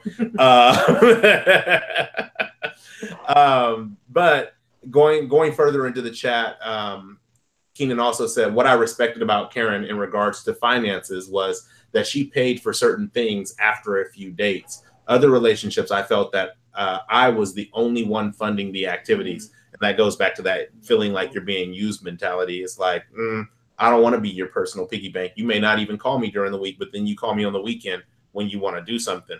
And now I'm supposed to foot the bill. No, I'm good. It says, my conservative side coming out here. I didn't want a dude. Oh, this must be Karen talking. Oh, hi, Karen here. My bad. My conservative side coming out here. I didn't want a dude to give me a kiss on the cheek just because I wasn't comfortable with him yet. And he still did it. Okay. Personal space. Right. I'm with you. Back the heck up off me. You ain't putting your lips on me. Not tonight. He then proceeded to call me a puppet master because he manipulated people. And then Billy, you probably know this person. He used to go to our gym. I don't know everybody who tried to kiss you, Karen, but I'm assuming it wasn't Keenan because I know he kissed you. Going on into further questions. And this is kind of back in boundaries and setting boundaries and limits. And really, I just really briefly want to get your guys' opinion on this. When it comes to a first date, because I've been on some long first dates, do you feel like you should set time constraints in that first date, in that first interaction? No, I think you should fill it out. I'm sorry, what did you say, Jen? I think you should fill it out. Okay. I'm with you. I don't no time constraints. Just allow the date to flow. Moses, what you got? I mean, absolutely. Like, there are some cues that you could pick up on if she starts checking her phone and things like that, where you could just be like, look, we got another 20, 30 minutes. Is that all right? And then, just trying to confirm where time is.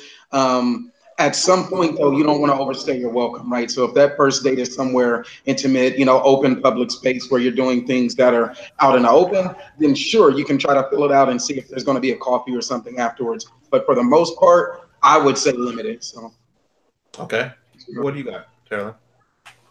I'm just curious as to how you would do that. Are you going into it with a 60-minute expectation that she knows about? I mean, what if you're approaching the 60-minute mark? And sometimes time flies when you're having fun.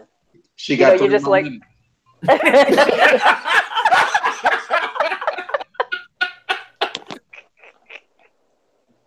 Oh God.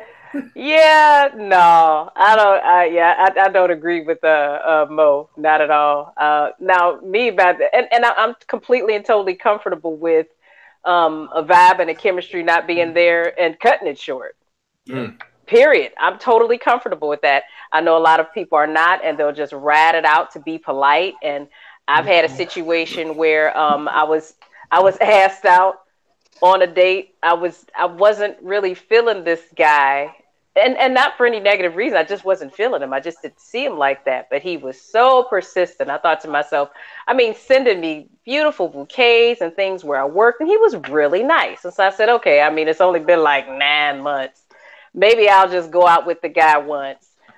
He got there, picked me up and everything for us to go out, and immediately I knew I was not feeling it. So it took about 15 minutes to get where we were. Once we got there and got settled in, because I was making sure and I wasn't feeling it. And I just told him, I said, I just really don't want to waste your time. I mean, we can have a drink. I even paid for the drink, but I just wasn't feeling it. And I didn't want to spend an evening sitting there. So I told him, it's just the brother vibe, the friend vibe. And he just kind of laughed and he was like, oh, really? And so we had the one drink and we went back and that was it. So if you're somebody who's comfortable with that, which I totally am, I still ended up, I went out with my girlfriends when I got back. Fine. If you're comfortable with that, then fine. But I don't see how I'm going to go out with somebody and, okay, 60 minutes. That's just, I don't know. That's kind of weird to me. It's not natural to me. I just think helpful hint right there, Taralyn, that we can share with everybody. Meet them there. That's what I do on first date. I'm going to meet you there. So when they talk about, I'll meet you there. What time do you want to meet? Oh yeah, that and let them know that you have another plan afterwards. Like I have to be at a event at this time. Right. So we have 2 hours. Right. Right. I mean, it might end in 30 minutes, but this is going to be over in 2 hours. Yeah. Well, I actually agree with Moses on having time constraints if they're real time constraints. Like I don't believe in just setting arbitrary time constraints, or it's like, okay, I'm gonna spend 65 minutes with you and then we're gonna break. But like I think in my opinion, I could be wrong, that people, and in this particular case, women are more so attracted to men that are actually doing something with their life. And if I could just pull 8 hours out of my day to spend with you randomly and not really have anything to get into, it makes me, I feel like it makes me feel like I am more available than I really am. And that's kind of like me presenting somebody that I falsely am. I'm not available typically 8 hours in a day to somebody. So I do set in certain ways, I will set time constraints when it comes to my calendar because I legitimately have other things that I need to do. So if I meet somebody on Wednesday, I'm like, look, I can either meet you right after work. I get off at 3 o'clock. I can meet you right after work. However, I have a show that I do on YouTube on Wednesdays that I need to be at my house by 7 o'clock so that I can be ready to go on that show. So I will set time constraints like that where I'm more so putting somebody into my calendar. But I don't just come in and be like, oh yeah, girl, yeah, you got 2 hours to figure it out, and then if you ain't the one, you ain't the one. See what you said, that sounds more natural. That's what I'm saying. I mean, I don't know. Maybe I was just misunderstanding, and literally like, okay, right, 65 minutes. That's it. We're done. That's just kind of strange. I took it literal. Let me say 2 more things real quickly, just to add a little bit more color around it. Remember when you was the prom night, and her dad was like 10:30. And she better be home by 10:30. That's exactly the strict adherence to time. You give a date. If you want to be serious about it, you planned out the date. We're going to do this, this, and that, and it's going to be a beautiful thing. And I'm going to have you back by 10:30. All right. And so that's setting a clear expectation. And then, like we said earlier, not blurring those lines by doing things or embellishing in the forefront of the relationship that you won't be able to consistently do. We're busy, we have schedules. We don't even want to set the expectation that I will always have time and availability for you like this. So set them off right in the earlier stages of the relationship by giving a timeline or a timetable, or at least I don't want to say that it has to be so corporate that there's an agenda. So we're going to do A, B, C, and D. But I'm just saying it would be nice if we're going to be moving towards that space where we're open and honest about each other's time and respecting each other's space like that. So yeah, 10:30. She got 45 minutes. We out of here, right? I'm probably the antithesis of that, where I'm going on that date. Obviously, that person and I are going to know what we're doing. So that one activity may have a time constraint, but I always believe in, like you said, feeling the chemistry. But I may give that person out, hey, are you still good for time? You know, do you want to go do this? So now you give them opportunity to say, hey, you know what? I do have to get back to such and such, I can't make it. Or no, that sounds great. Let's keep going. Versus, I don't want to set people up with false expectations. Like, hey, we're going out. This is going to be this 1 hour. After that hour, you're gone. I'm out of here. You do what you have to do. Man, y'all nice, man. Y'all real nice. That's what I'm learning from this panel. Y'all are some nice people, man. Y'all respectable daters. I guess I was a little hard. I was like, look, 45 minutes and then I'm going to this other bar. My homies just called. I don't want to be rude. So let's set this expectation. Nah, I'm being a little bit hard because it is another position to keep the conversation rolling. But at the same time, I do think that if you're in the dating space, having that upfront conversation about things such as time do establish a good, I think I would expect the same from women, right? Let me know that we have about 2 hours, or let me know that there is I'm trying to come back in, no later than 10 o'clock. Don't just leave it open like, hey, and we'll go with the flow once we get there. I don't like that. Because going with the flow means after we've done X and Y, I might still be in that oblivious stage where I'm thinking it's going well, rather than having the clear information up front, where even if it's going well, let's not mix our communication. Let's not oversell each other. Let me not oversell my emotions or my connection with this date and then start thinking too big. Let's, even when it's doing good, cut it short and get back to reality for a while. Bam. All right, you gonna cut the vibe. I'm trying to ride the vibe, but cut the vibe. I feel it. Ride the wave. So I want to move into the next thing, and we're at about 1 hour and 41 minutes, so we're gonna start wrapping soon. But I want to move into the next question, and this is an area of dating that I think all paths of dating eventually lead to this area. And so my question, I'm gonna ask from this perspective, and then you just go with whatever your stance is. But my question is sex on the first date, yes or no? Yep. Barry, you ain't got no first date. You got 45 minutes. I told you better make it good. It's got to be a yes or no answer, right? I No, think it should be yes or no answer. No, it doesn't have to be yes or no. And then context added later. All right, go ahead. What you got? I would say yes. I'll put yes out there. No, okay. I color comment later. Taralyn, it just came to you. So what you got? Oh, to me, it could be. It all depends on the person. And I don't think that it's definitely a no. I think that's, you're two grown people. You go with what you feel. It could be yes, it could be no. It all depends on you and the connection you have with the person. Adults. I'm with Taralyn. Yeah. Okay. We got consensus on the panel. That might be the first one. Yeah. Yeah, no, I agree. But I mean, adding the context, adding the color to it, it's something where it has to be like the perfect storm. It's not like, oh, well, every opportunity, because you do find people are out there. What did you say last week, Cousin Mo? You got broken people that ain't even trying to pick up the pieces, and they trying to figure out their life or fill the gaps in with you, and with that sexual aspect of, oh, well, I gave him this or I gave her this, so now she likes me and now he likes me. And so I think you have to be careful with it, because I do believe that for many people, not all people, that sex can create an emotional bond for some people. For me, if I go into it that is just sex, then there's no emotional bond that's going to be created, because I'm going in with the understanding of what it really is. However, but for some people, they will lie to themselves and lie to you and tell you, oh yeah, it's gonna just be sex, and then you guys are connected and they whisper in your ear. Yeah, now they whisper in your ear, I love you. Or I need closure. Yeah. Like, for what? Well, get your clothes. Right. Get your clothes. There you go. So I think that there has to be, like I said, a perfect storm in order for it to take place. But I just wanted to see what your guys' take was on it really quick. Next question I have is it okay in dating to date multiple people? Not if you're married, Moses. Yes. Yes. Yes. Yes. That's what dating is.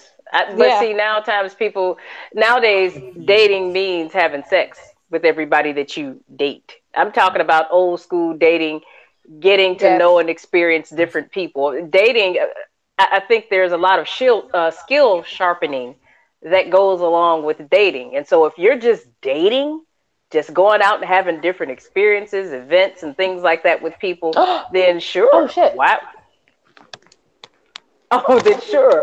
Why not? You know, but yeah, I think that you should. That's the point of dating. I absolutely agree, right? As I mentioned earlier, my first question is the process of trying to find out who you want to spend your time with, right? The majority of the time. And you're not going to know that if you just meet that one person and now you're just focused on that one person, right? Exactly. For eternity. You have to see what else is out there. And then that will lead you to like, hey, you know what? Person A is the best person for me. And I do want to spend the majority of my time with them. But I absolutely believe when you're dating, you should date multiple people. Absolutely. Absolutely. Yeah, no. Hey, man, come on, Billy Ronnie, so I can't answer? No, you can answer. Go ahead, because I'm up. Okay, you go first then. Go ahead. Nah, go ahead. You good. You remember I said at the beginning too, water cooler, internet, there's so many different avenues to which I would consider dating in the first place, right? So you've already opened yourself up with these type of connections, and you have the right to your own creative license, which ones will become intimate, which ones will be professional, which ones are financial, which ones are just there to be, you know, a spiritual support system, and then those that you're just going to immediately discard. So with all of those different means of vetting and all of this information overload to where you can get the sensory images that one might need, I think that is a healthy space, even in your own development and even in developing your dating IQ, on helping you understand what it is you're really looking for, helping you sharpen what it is that you're actually looking for, and then helping you execute on being what you are looking for in yourself. So absolutely go ahead with it.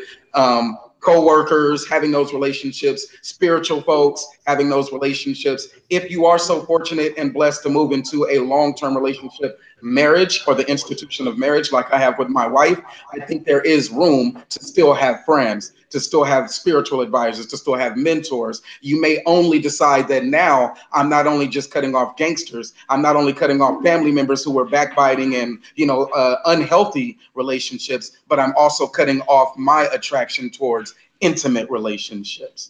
So then you decide that now at this point, I'm monogamous and I'm only going to be here. But even there, you still have some use for those other forms of relationships that I would still consider dating. And if let my wife tell you, she'll come down right now and be like, no, she cannot come over because that's just like dating. She can't be on the couch. Y'all can't go have lunch because it's just like dating. And I say, you know what? I agree with my wife on that one. Many of those relationships are just like dating, except the real expectation that I believe she's communicating is, are you able to cut off that intimate expectation?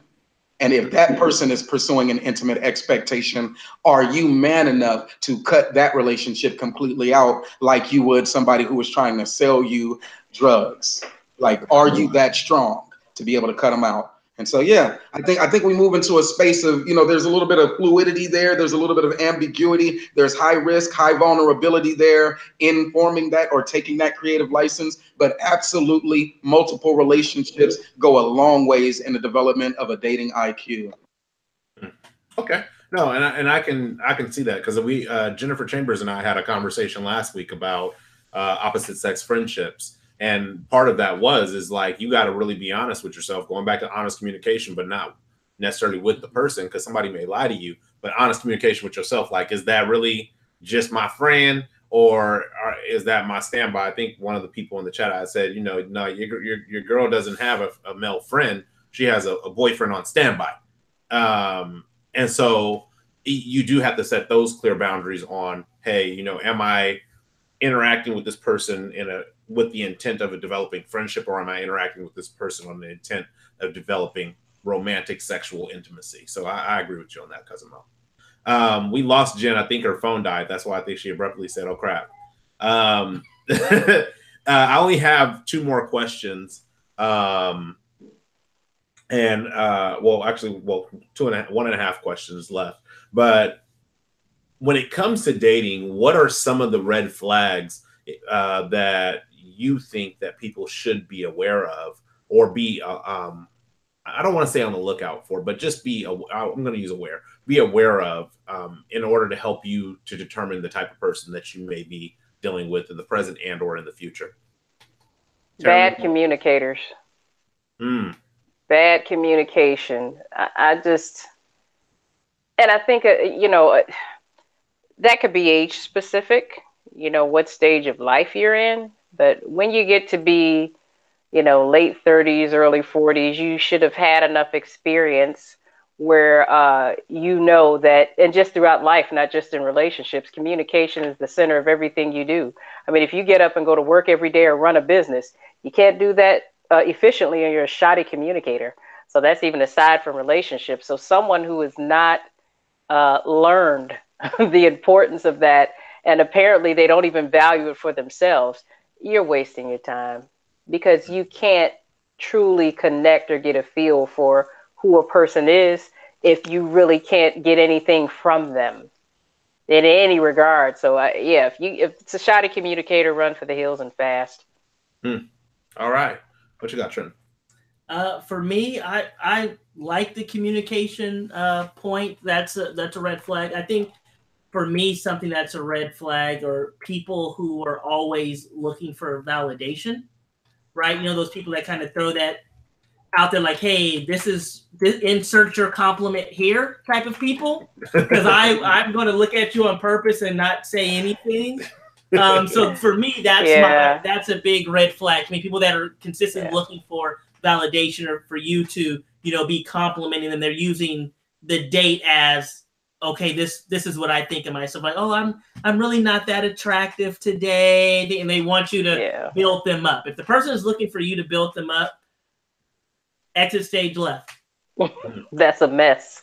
Yeah, it's a hot mess. Good luck with your ego, because you gonna have some self-esteem like Cat Williams. This is esteem of yourself. Cousin Mo, what you got? I'm gonna give you two quick ones. I wrote down four, but I got two for you. The suppressed emotions, red flag. If they are just a harbinger or a sponge ready to explode because they have those old, you know, emotions that they're still intact, still a lot of meat on those bones in the closet, whether it's daddy issues or past relationships. And so now you see them and you say something and they're just, nope. And they're just readily to absorb it. Run from that, red flag, because when they explode, things get violent.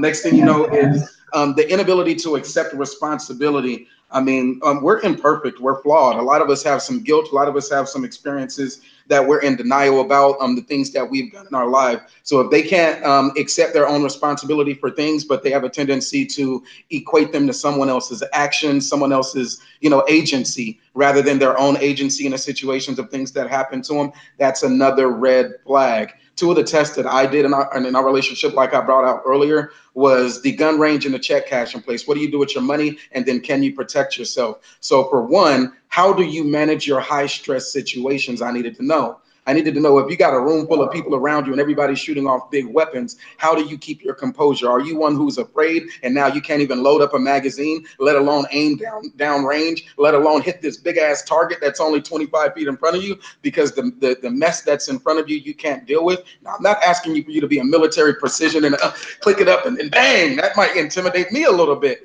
But do you at least have the gall or something in you to overcome all of those distractions? And that tells me how you can kind of manage your emotional state. Also, when it comes to the accountability piece, financially, that was important to me because I knew that there would be times in just expecting the relationship to roll forward, even on the dates. Zero.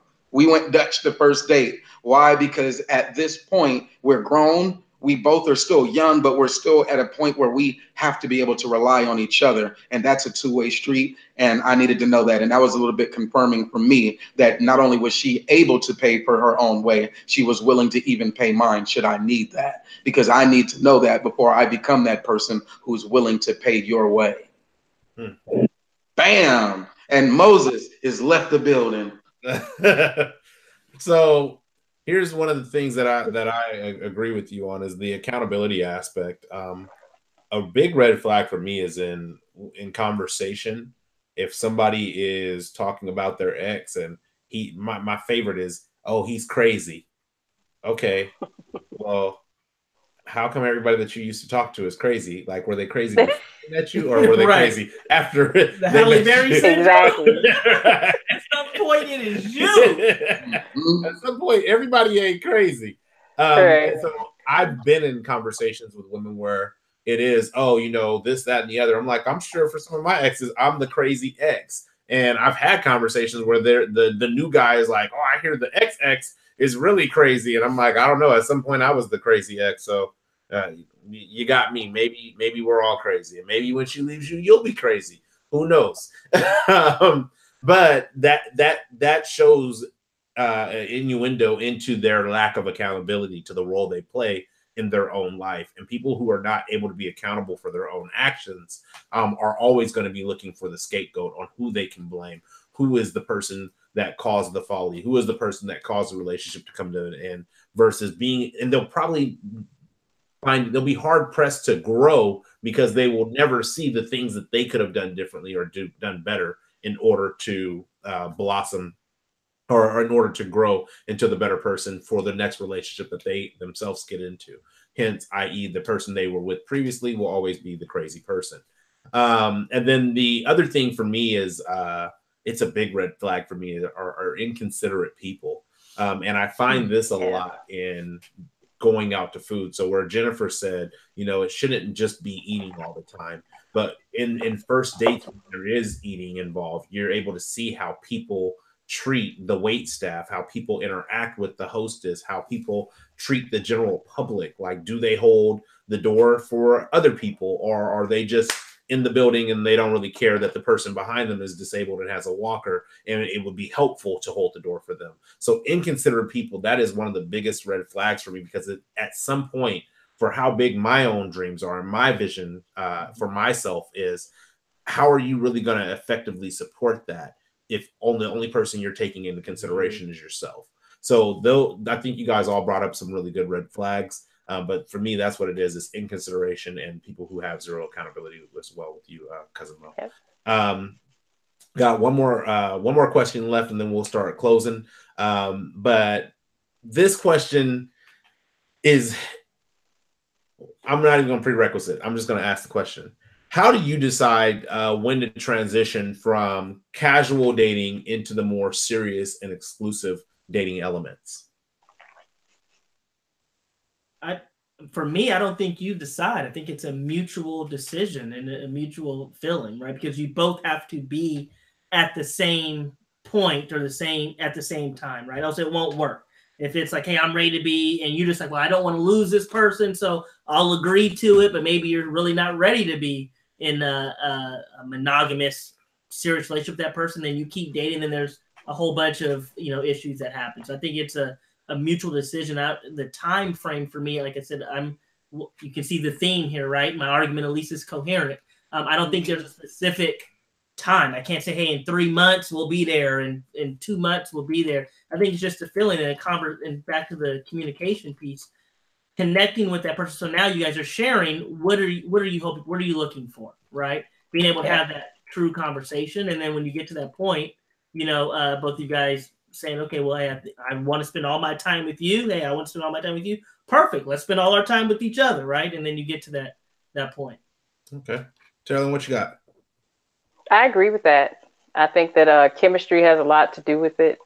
And then that could be a tough time, because you can, if you didn't vet very carefully in the beginning where a person is, what they want, if you didn't vet that in the beginning, then that space right there can be sticky territory.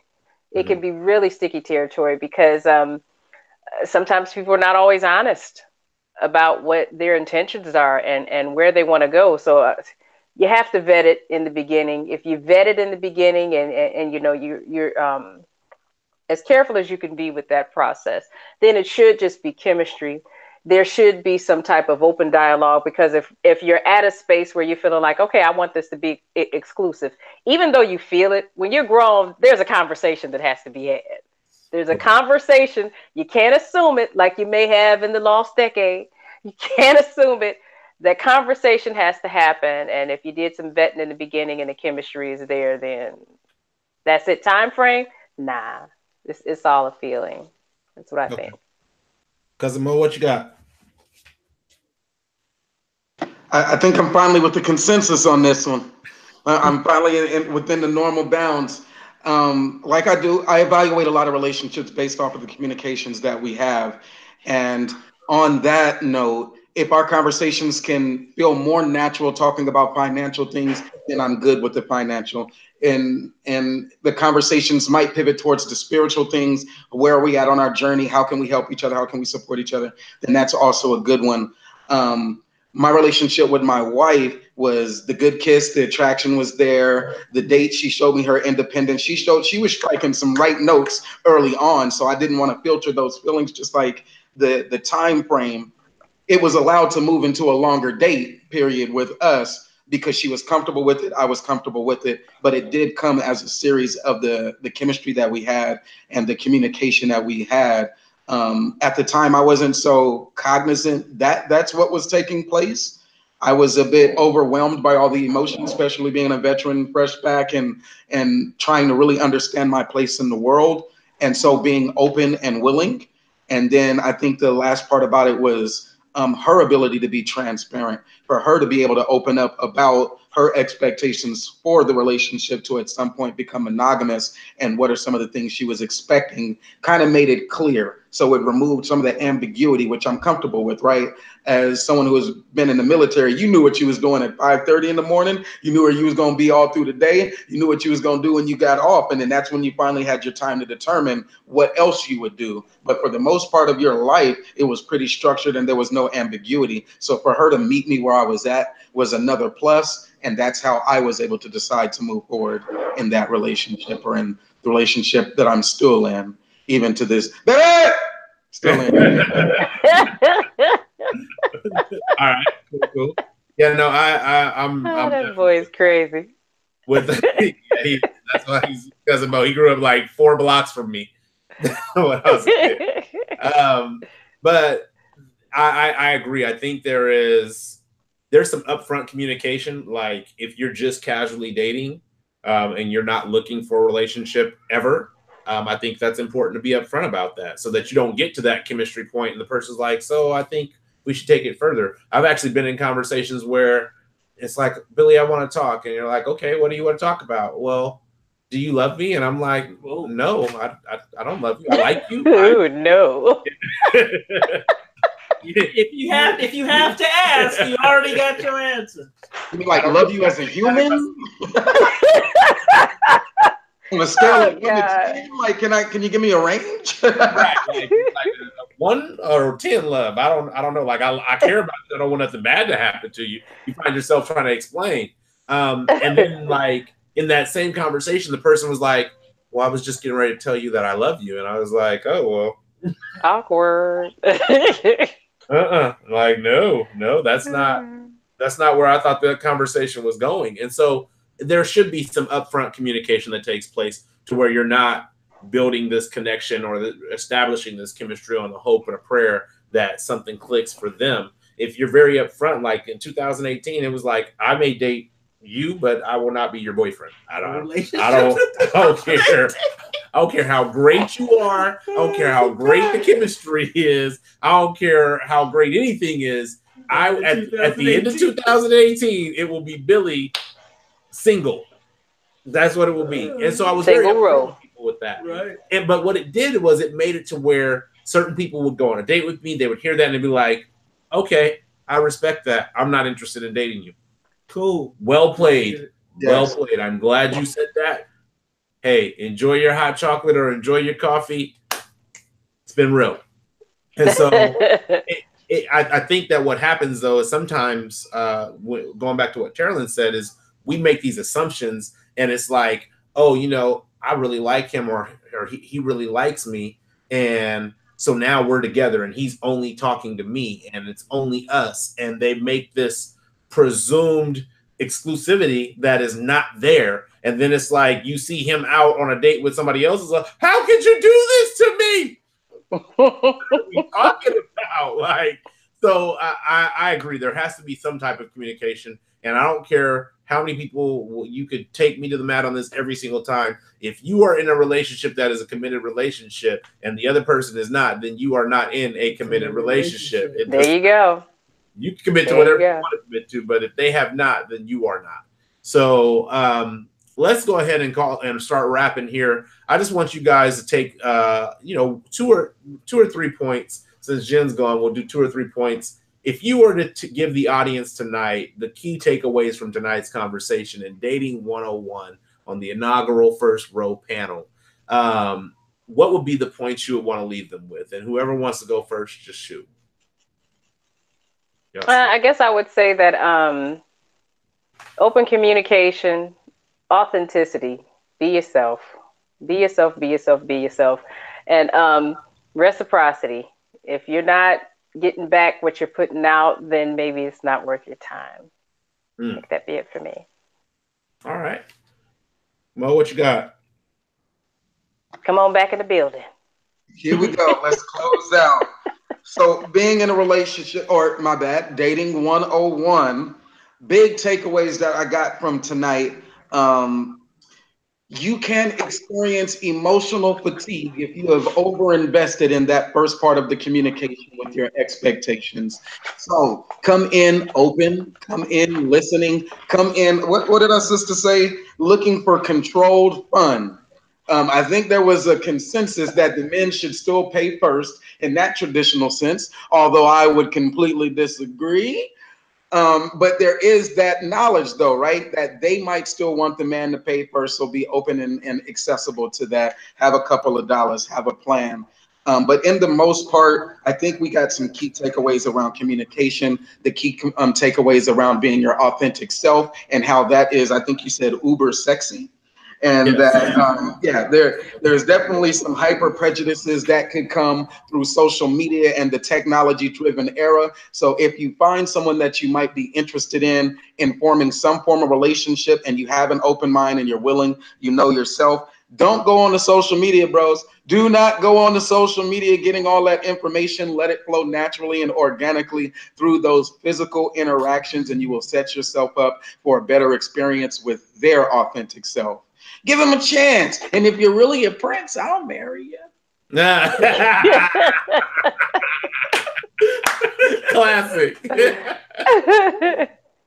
ahead, what you got? For me, it's don't cheat the process. Dating is the process of getting to know the other person. Don't hide behind your phone and Bumble or Tinder and just sending messages back and forth. Get in front of that individual, right? So you can see if there is a connection there. And I think the second thing I would have the takeaway is it's okay to have boundaries. I know sometimes people think like, hey, boundaries and having like this checklist of 50 things that this person has to show you in date 1 or 2 separate things, right? That checklist, I would say, throw it out, kind of let things happen, but boundaries are okay.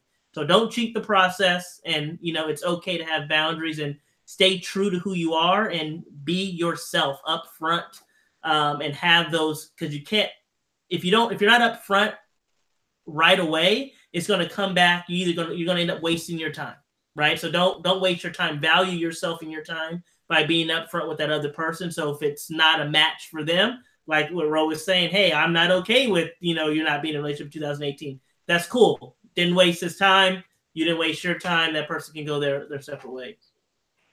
Yeah, no, I agree with it. Well, I wish Jen was here to give her bullets and points from tonight's conversation, but I guess her phone died and she ain't coming back.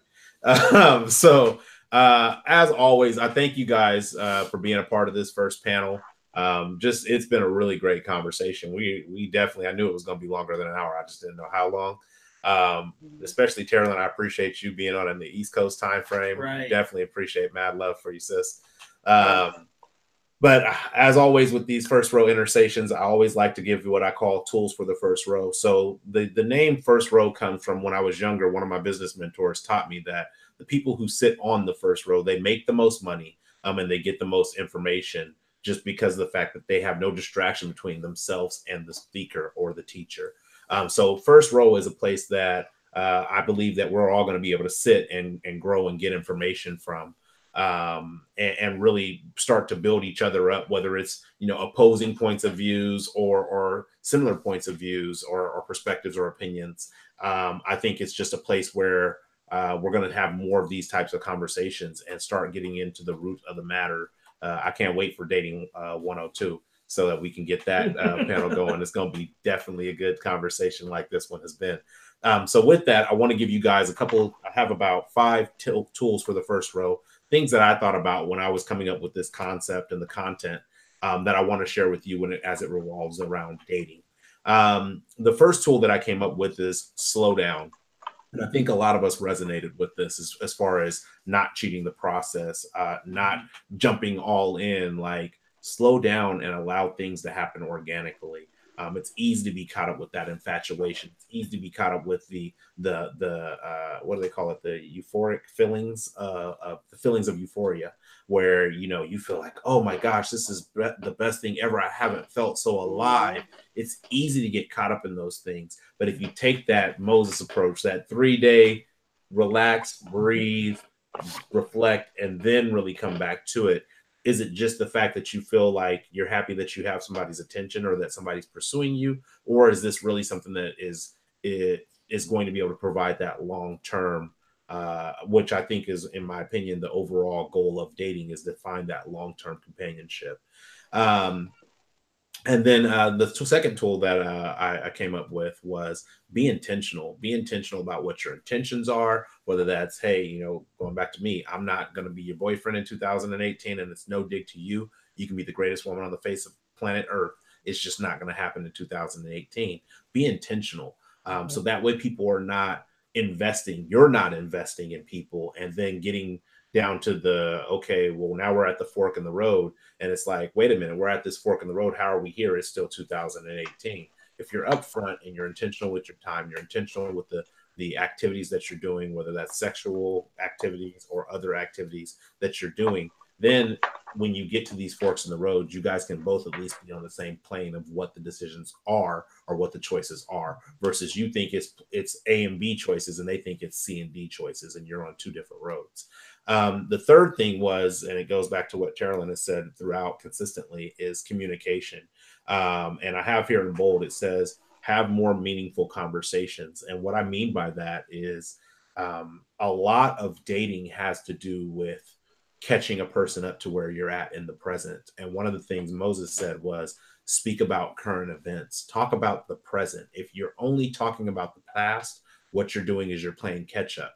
Yeah, that will help you establish who the person is and the things that they've experienced. And they may have funny stories in their past. However, if you don't talk about the present, at some point, you're going to catch up to the present, and you're going to find that your communication falters because you have nothing left to talk about.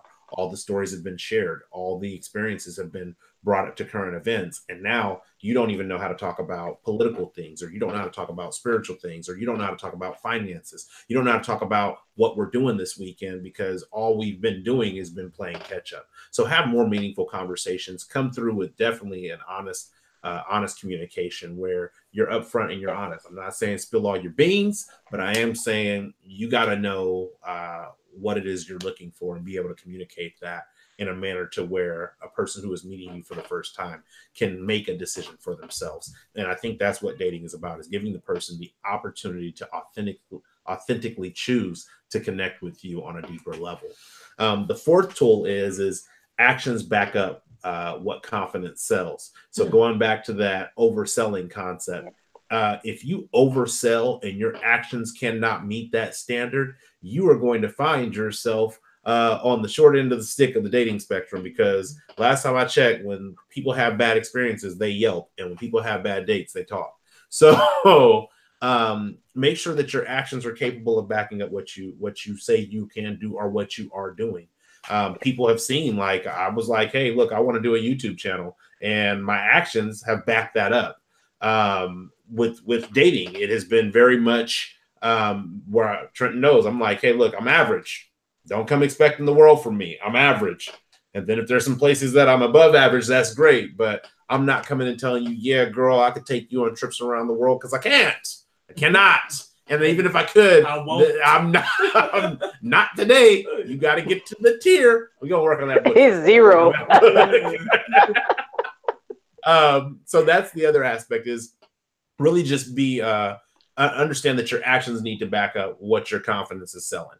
And then the last tool is that dating is not a finish line. And one of the reasons I actually had Moses in on this conversation, because he's married, is because I feel like in today's society, the trend is yeah, I'm trying to be wifey. Well, it's kind of shifting from that. It's kind of like I'm trying to be Instagram model right now. But the trend was I'm trying to be wifey, I'm hubby, and people were getting into these relationships. And then once they were in the relationship, it's like, oh, well, they let themselves go. You see this happen when people let themselves go physically. They let themselves go mentally. There's like, well, I was going to go to school and get that doctorate, but, I'm with you, girl, now, so it's cool. I'm going to just kick my feet up. Dating is not a finish line. So once you enter into the relationship, as those who have been in marriages, whether they are successful and or have failed, they know that is where the true work starts. And you have to be willing to continue to date the person that you're in a relationship with. I will tell you from my own personal experience, my last relationship came to an end simply because we didn't date, which means we were not connecting on deeper levels.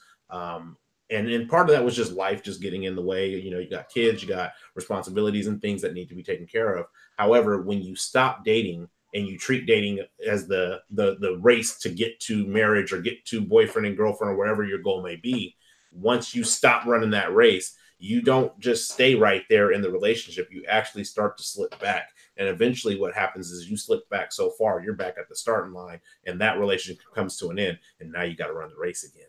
So those are the 5 tools that I came up with as far as slow down, be intentional, communicate, actions need to back up what your confidence sells, and then dating has no finish line. Keep running that race. Before I close out tonight, I want to bring in the last few chats that are the last few comments in the chat. Looks like Selena says, I just wanted to thank you guys for the knowledge drop tonight in this panel. Me being baby squad. Squad. Me being baby squad. LOL. I really appreciate being able to learn from a group that has been there, done that. Yes, no problems. Notes were definitely taken tonight. Trenton, you responded. Taralyn, you responded. And then Carolyn, great panel and good conversation and information. Love the interaction. Thank you, Carolyn. I appreciate it. I'll see you back in Utah on Monday. So other than that, as with all the things on the first row, they must sadly come to an end. I want to give definitely another appreciation and shout out to everybody who was a part. Taralyn, Moses, Jennifer, and Trenton. I appreciate you guys being a part of this. All this is like an experiment to me. The next time you'll be able to find the first row live will be on Wednesday next week in the new year. In the new year, it will be a Wednesday word at 6:30 p.m. Pacific Standard Time. The topic will be starting new. And so if you want to know what that is, you'll have to tune into that live. But however, as always on every first row, it will always be, if you like this video, share it. If you share this video, like it. If you have not subscribed to the first row yet, I think you might want to head over to that button tonight because it was fire tonight. Click the button to subscribe. You'll also see a bell. Click the bell so that you can be notified when we are live on the first row. Until the next time, one love, peace, and God bless.